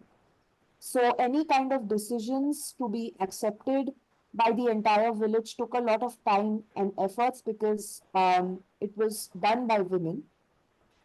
In many cases, the women themselves were afraid to take leadership positions, and so they had to be counseled. The other important challenge was also in restoration was also that Kutch, the region of Kutch is highly water deficient. Um, Rainfall is very, very less. And there were several times there was lack of water. So they had to negotiate these challenges while the WPMCs were working. हमारे जो भविष्य के अभी plan है, क्योंकि ये 10 गाँव का हमारा अभी 2 साल हुए हैं, तो आगे हम 3 साल आगे उसको लेके जाएँगे और उसमें हमने अभी ये सोचा है कि ये जो सारी समितियाँ उसको मनरेगा के साथ टाइप करेंगे, गवर्नमेंट के साथ टाइप करके इसको और ज़्यादा सस्टेन करने की कोशिश करेंगे। ज़्यादा से ज़्यादा इंडिजिनियस जो ट्रेडिशनल नॉलेज है महिलाओं का, उसको कैसे हम यूज़ करें ग्रासलैंड के संदर्भ में भी, पर ब्रीड कंजर्वेशन के संदर्भ में भी हम कैसे यूज़ करें, वो हमारा प्लान है। और साथ-साथ में जो नई टेक्नोलॉजी है, उसको महिलाओं की कैपेसिटी कैसे बढ़ाए, उस पर ज़्यादा हमारा फ्यूचर प्लान रहेगा। So in the future, basically in these 10 villages, Marak has been working for 2 years and they want to continue working with these villages in the future. Some of the plans are of involving government, local government bodies in creating schemes and programs for pasture land development, and also linking it with MNREGA, which is a program which guarantees minimum employment for 100 days in villages in India. The second is to continue to document the indigenous pastoralist knowledge of women when it comes to grassland conservation. Then also to strengthen the WPMCs by linking them with each other and at the Gram Panchayat level, and also to use technology and to help women learn this technology for grassland restoration. So thank you for listening me, and question are welcome.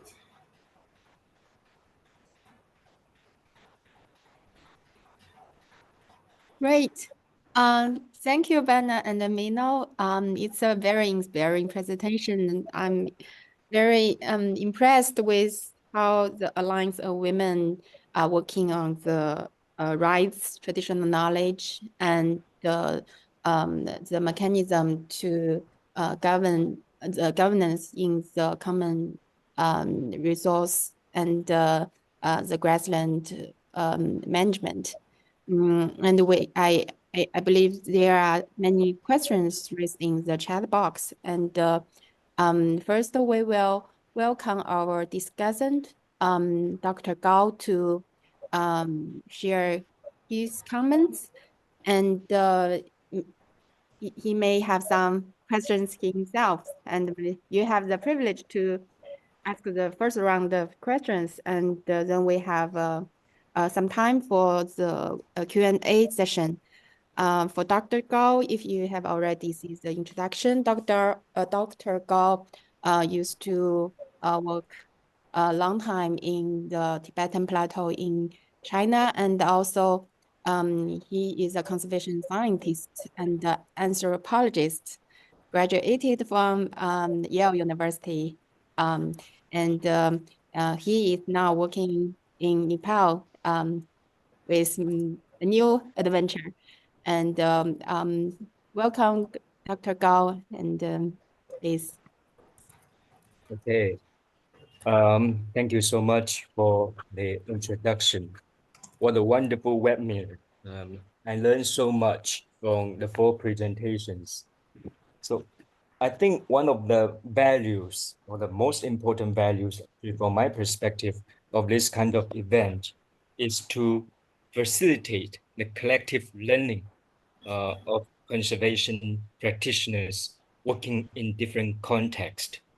So over the last 16 years, I have the opportunities to work in different part of the world. That Xiang Ying has mentioned, I spend a lot of time working on the Tibetan plateau, and also have the opportunity to do research and also work with conservation organizations in East Africa and also in North America.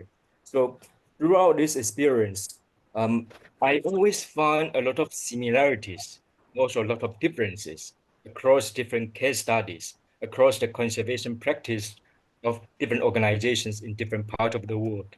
And I think what we can do is to distill the lessons learned from those different case studies to see how we can address the challenges, the shared challenges that we all face together and in a more effective way. So I'm going to talk a little bit about my observation based on the 4 presentations, and then I will go to specifically to each of the presentation, talk about some of my thoughts, and then I might raise a few questions to each one of you. And I think one of the so today we are talking about the challenges and opportunities of pastoralist communities. And as you can see from these 4 presentations, whether it is in China, in Mongolia, in Nepal, or in India, pastoralist plays a very important role in ecosystem conservation of the grasslands. Even though we use different terms, like some presentation use grassland, and some might use rangeland, and some might use pasture lands. But I think basically we're talking about the same thing, even though these different terms might have different meanings and connotations. But we can see from these presentations, grasslands play a very important role in people's livelihood and also play a very important role in ecosystem conservation. But the social aspect, the ecological aspect, and also the cultural dimensions of grasslands are changing rapidly in all these 4 countries, 4 contexts. And we can also see the trade-off of different ecological services provided by the grassland.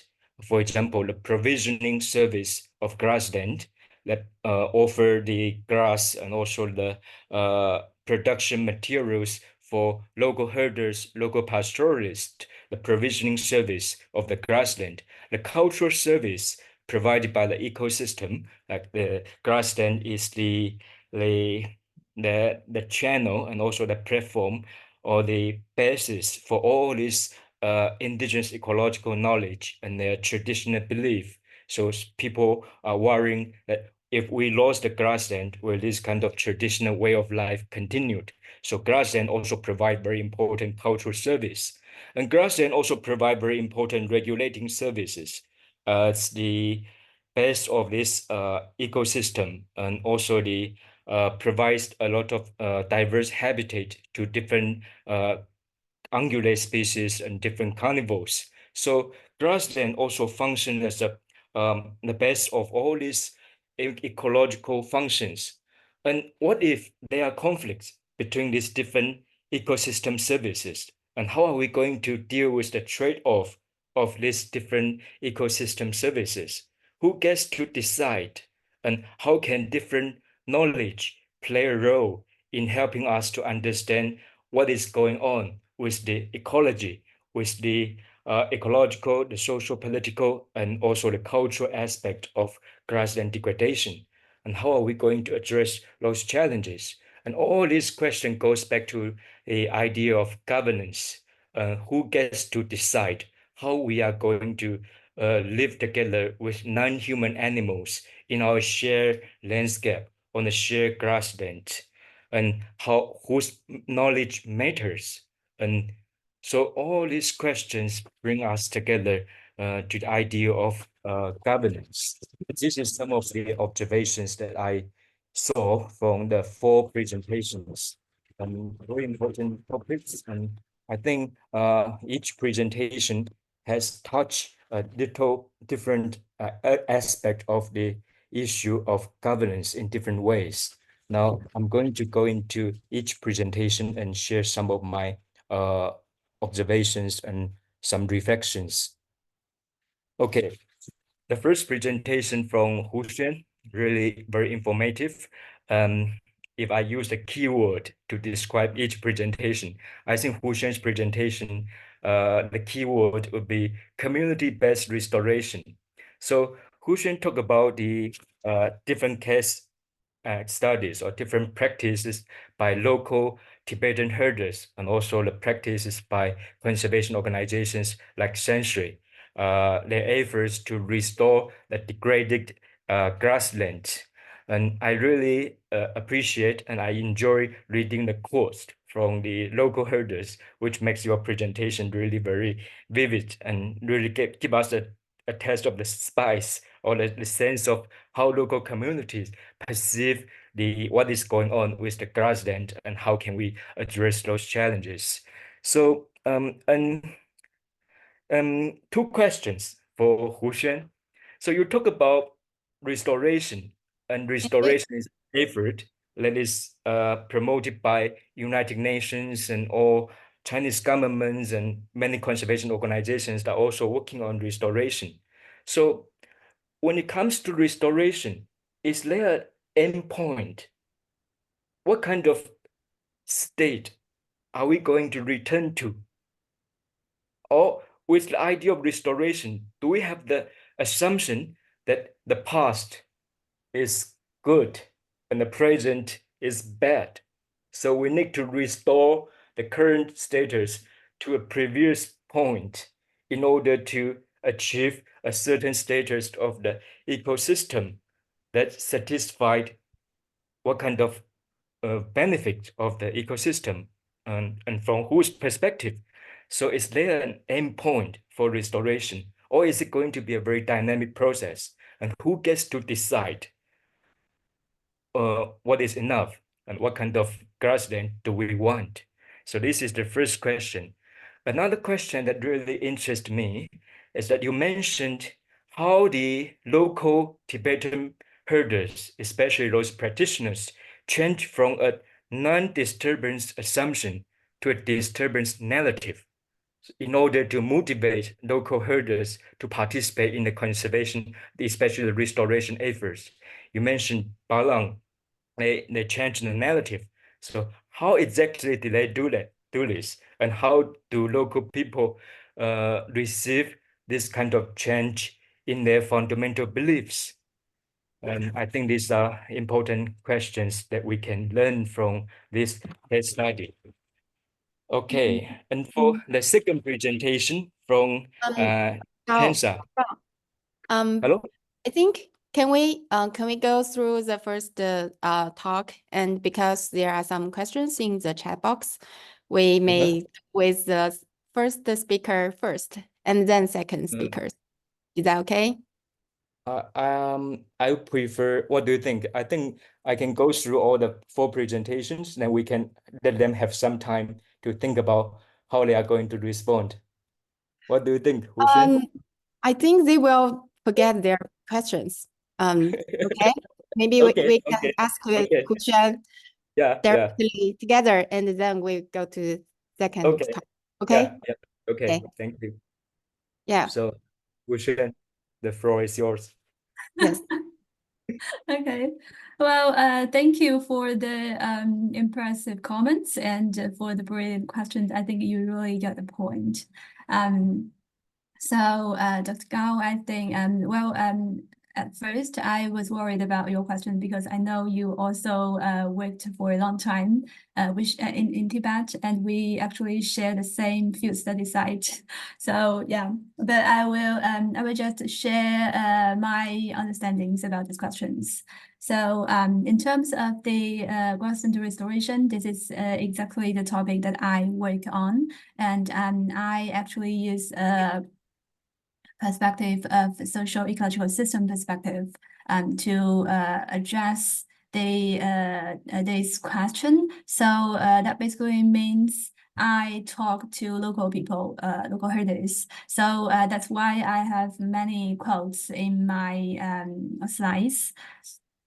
I think the pastoralists' opinion have benefited me a lot. So for the grassland restoration project, to what state we want to recover? Is there a certain point? Well, first of all, I think it is there is a visible change in the grassland, no matter from perspectives of scientists or from local people. So there is change, as also mentioned by Zhen, on the in the grassland, like the height and also the grassland grass composition. The plant community, and also the coverage, and shown in my picture, the loss, the very apparent difference of the appearance of the grassland. So I think these are very visible changes, can be easily recognized and identified, and easily cause worries from stakeholders. So on the basis of this change, it can be, it won't be too difficult to think about restore grassland, but to what point should we restore, or what are our expectations? Actually, I think we don't have too many options, because I think this is a problem about the technical limits. So in the grassland restoration projects now, we don't have many kinds of grass seeds. There are only 4, 5, or 6 kinds of grass seeds. So which means that you can only use this seeds to replant the grassland. So to my knowledge, these several kinds of grass seeds are all grasses instead of sedges. So that means what you can expect is, if you implement in the right way, you can expect the grass to you can expect it grasses a family in plant.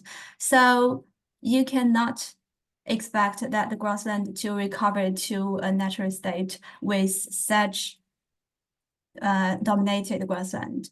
So yeah, I think this is a limit for the current grassland restoration technology, and I know that there are many scholars are advocating to establish or develop more species of grasses to for the use of restoration.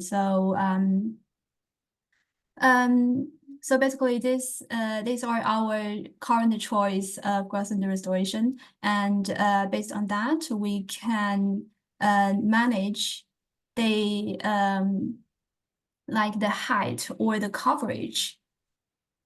This kind of outcomes of grass regrowing. So this is the part that I think herders or scientists can control. Yeah, and Any question? who decide, right? Who decide? Yeah. Yeah. Please keep it brief, because we are out of time. Thank you. Okay. I think it is important to engage local people's opinion in this design thing about the grassland restoration. So as many people, many speakers have expressed, there is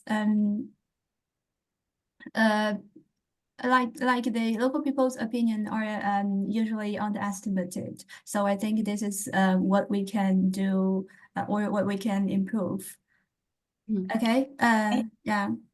Wishan, because there were questions for you in the chat box, so Yeah. so to interrupt, maybe we can ask first. I think one question from Nima was that do you think the climate change is important impact on the grassland, and how you can identify the climate change problem is addressed in the restoration program.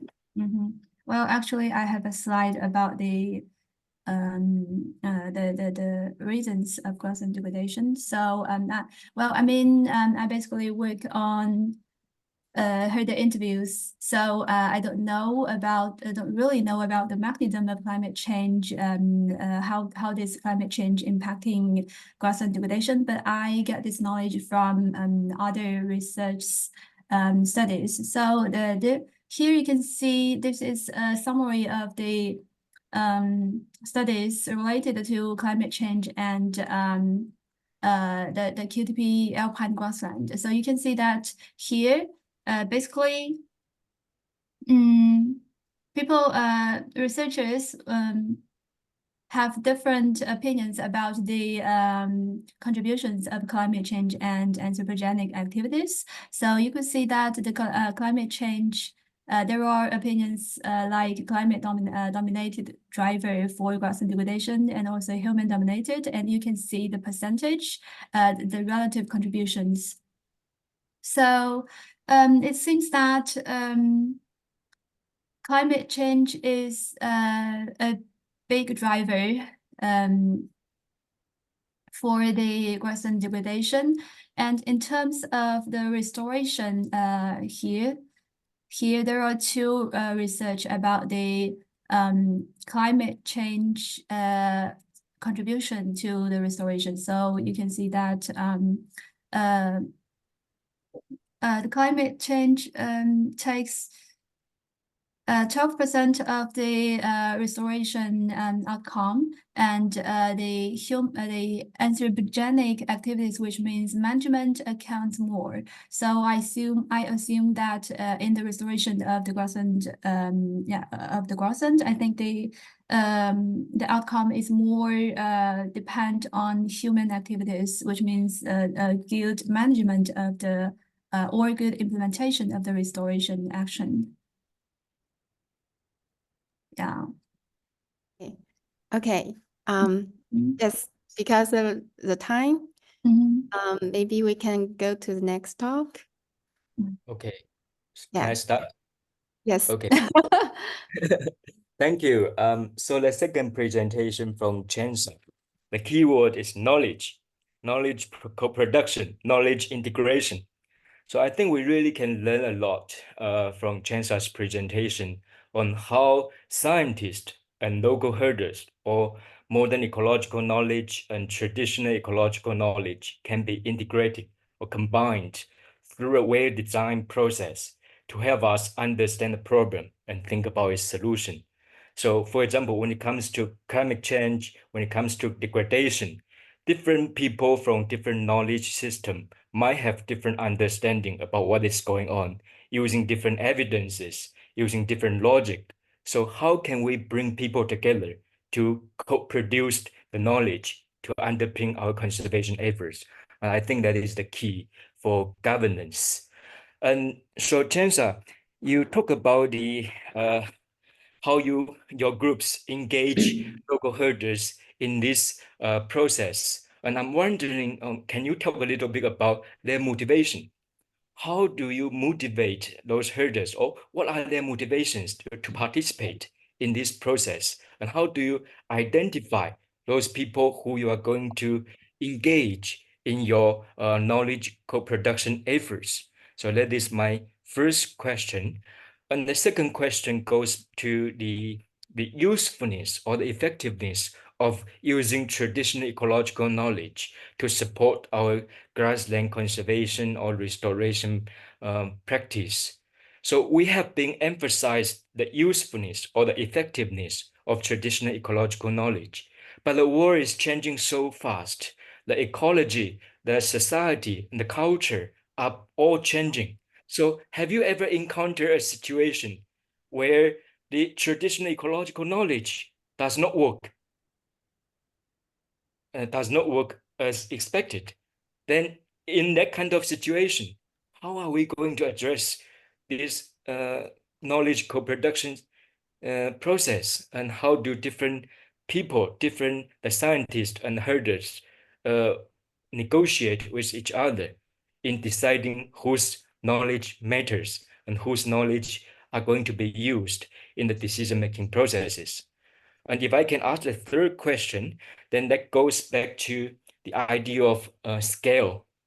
So we can do this kind of knowledge co-production process in a small scale, but how can we enlarge or upscale this kind of process to include more scientists or a broader scientific community to recognize the value of traditional ecological knowledge and to promote better governance of the grasslands? Thank you so much. Okay, thank you for the great comments and also great questions.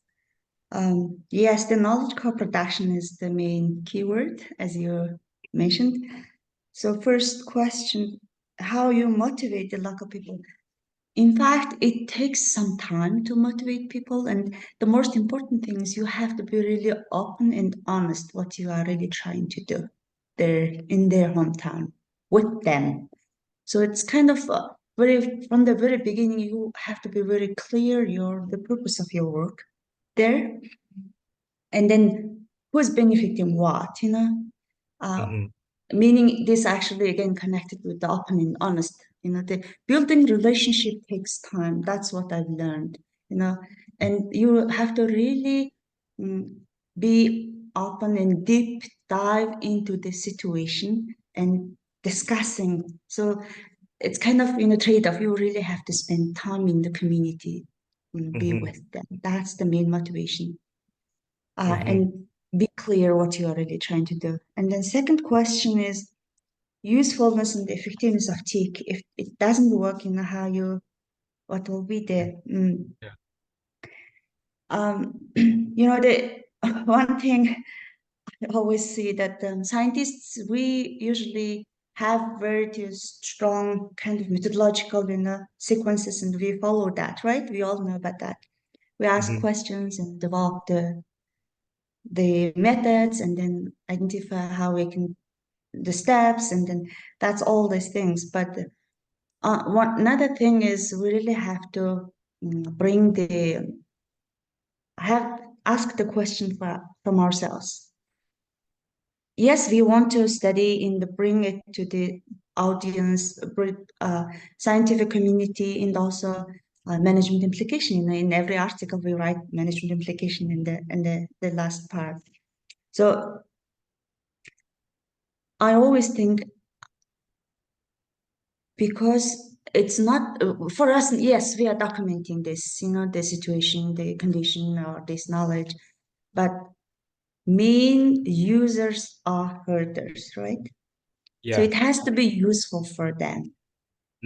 It has to be effective. So that's why we really want to collaborate with them, and then kind of formulate the steps we are working together, the questions, and then this TAK had been there, and then still continuing, because now it's kind of losing that part due to all this global climate change, globalization, etc. So documenting and then using this TAK is very important. I don't know how. Your question is a very good question, but it's not I don't have on top of my head about the answer, but doesn't work the situation. There should be some situation, because I'm kind of, and then maybe I can jump into the last question and then come back for this second part of your second question. About the scale, because every context and every community have different essence or differences, right?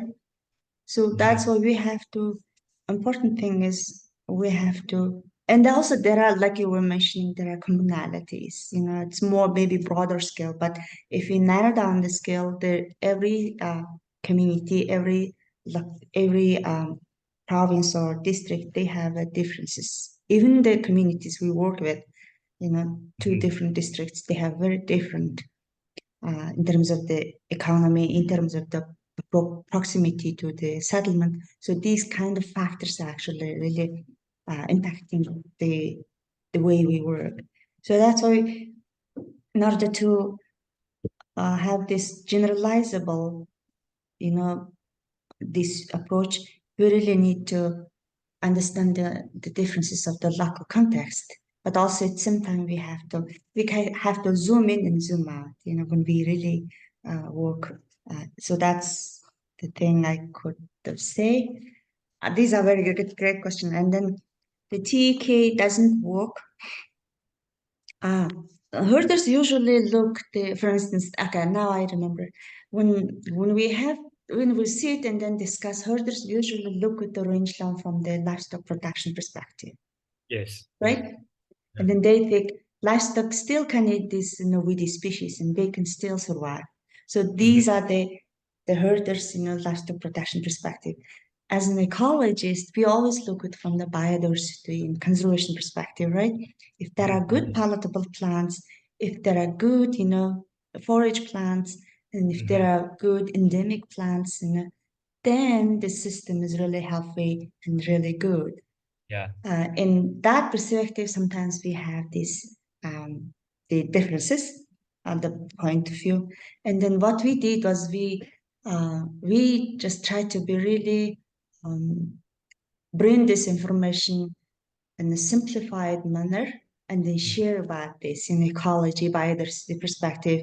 And then herders, yeah, that's really true. And then, for instance, if you have only this weedy species, and if the winter is very difficult, and the next year you will have a fewer, the livestock can eat very few in the winter time. But if you have these very strong, good palatable plants, they can still, have a good forage in the early spring when before we have a green grasses.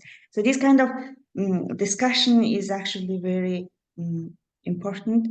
And one of the things we've learned is we usually use very big uplift chart and then start drawing. And then everybody starts drawing and putting their thinking, and then the putting like this and having to be able to be on the same page and the importance of the different knowledge.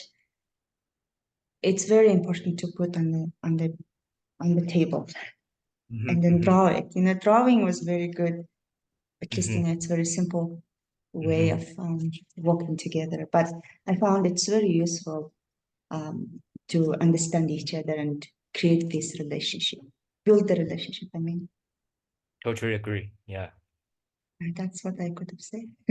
Thank you. Thank you. Yeah. Thank you. So we can move to the third speaker. So the next presentation is from Rinjing in Nepal. And I think the key word for Rinjing's presentation is change. So Rinjing talked a lot about different kinds of change to the ecology, change to the society, change to the culture. And yeah, and also what is the difference, or whether there are going to be differences between the actual change and the perceived change from local people's perspective, and how are the not only the grassland is changing, but also the way we use grassland are also changing. The local way of using grassland and their relationship with grassland are also changing. And all this cause diverse conflict between people and wildlife, such as snow leopard, and also between different people over the grassland resources regarding who gets to decide and who gets to decide how we are going to extract resources from the grassland, or what kind of relationship we would like to have with the grassland. And all these are very similar to what is going on on the Tibetan plateau, like for example, Hushan's field site. Similar trends we have observed in that part of the world. So I'm wondering, you know, there are different China, Nepal. So Rinjing's field site is actually on the border between China and Nepal. in the Mount Kailas area. And is there any transnational issue in that area? And what kind of trend have you observed regarding the grassland and people's relationship with the grassland from a transnational perspective? That is my first question. And the second question Wait, actually if has it's to... one question, go because we have 5 minutes left. Okay, then Yes. only one question. Okay, Yes. I think that's a great questions, you know. So Humla shares its historic ties with Tibet, you know, and then Tibet has always been a main source of grassland for northern communities. So in the winter, it's basically the Tibetan plateau where they keep their yaks and sheep. But after the border demarcation, so that things change. And like over the time, like, you know, over the time, the limited grassland became very precious for multiple communities because there was a sort of restriction on grassland, and the existing grassland within Nepalese territories were like you know, like become a common resources for multiple communities, and that is where like there were lots of conflict, social conflict over grassland. But with opening border in Buran, you know, as China expand, there was a border town opening up, and that opened new opportunity for trade, and that is how this medicinal and aromatic plants became a new commodity for this trade, you know, which gives direct money to people. So there is one issue of grazing conflict on, you know, and at the same time, there is a new opportunity coming up, and this new opportunity became challenge for us too, because, you know, this grassland are like, you know, like overexploited for this, what do you call, like these commodities or for these medicinal plants. And I think like, so it's a pros and cons, you know, like, the anything that was smoothly going on and break down, and then the new transition, and the challenges that comes with new transition is what is happening and what is we are witnessing in that frontiers of Nepal, you know, especially Nepal, China, and India, a section of India, and I think like we will keep on more research on this part. So with time restriction, I just leave it here. Thank you so much. So shall we go to the first presentation? Yes. Okay, yeah, and thank you for Buana. How do I pronounce your name correctly? Buana. Thank you so much for your presentation. You know, this presentation strikes me the most on the idea of identity. What exactly is pastoralist? So Brana spent a lot of time discussing or explaining what is pastoralist in India, and especially pastoralist women, their identity, their roles, their responsibilities, their rights in that societal system. And the four speakers, and including me, we all come from a non-English speaking country. So I speak Chinese as my native language. Rinjing speak Nepali. Brana speak Hindi. Is it correct? And we also have Chensa from Mongolia. So each one of us try to translate our native concept into English to communicate with each other.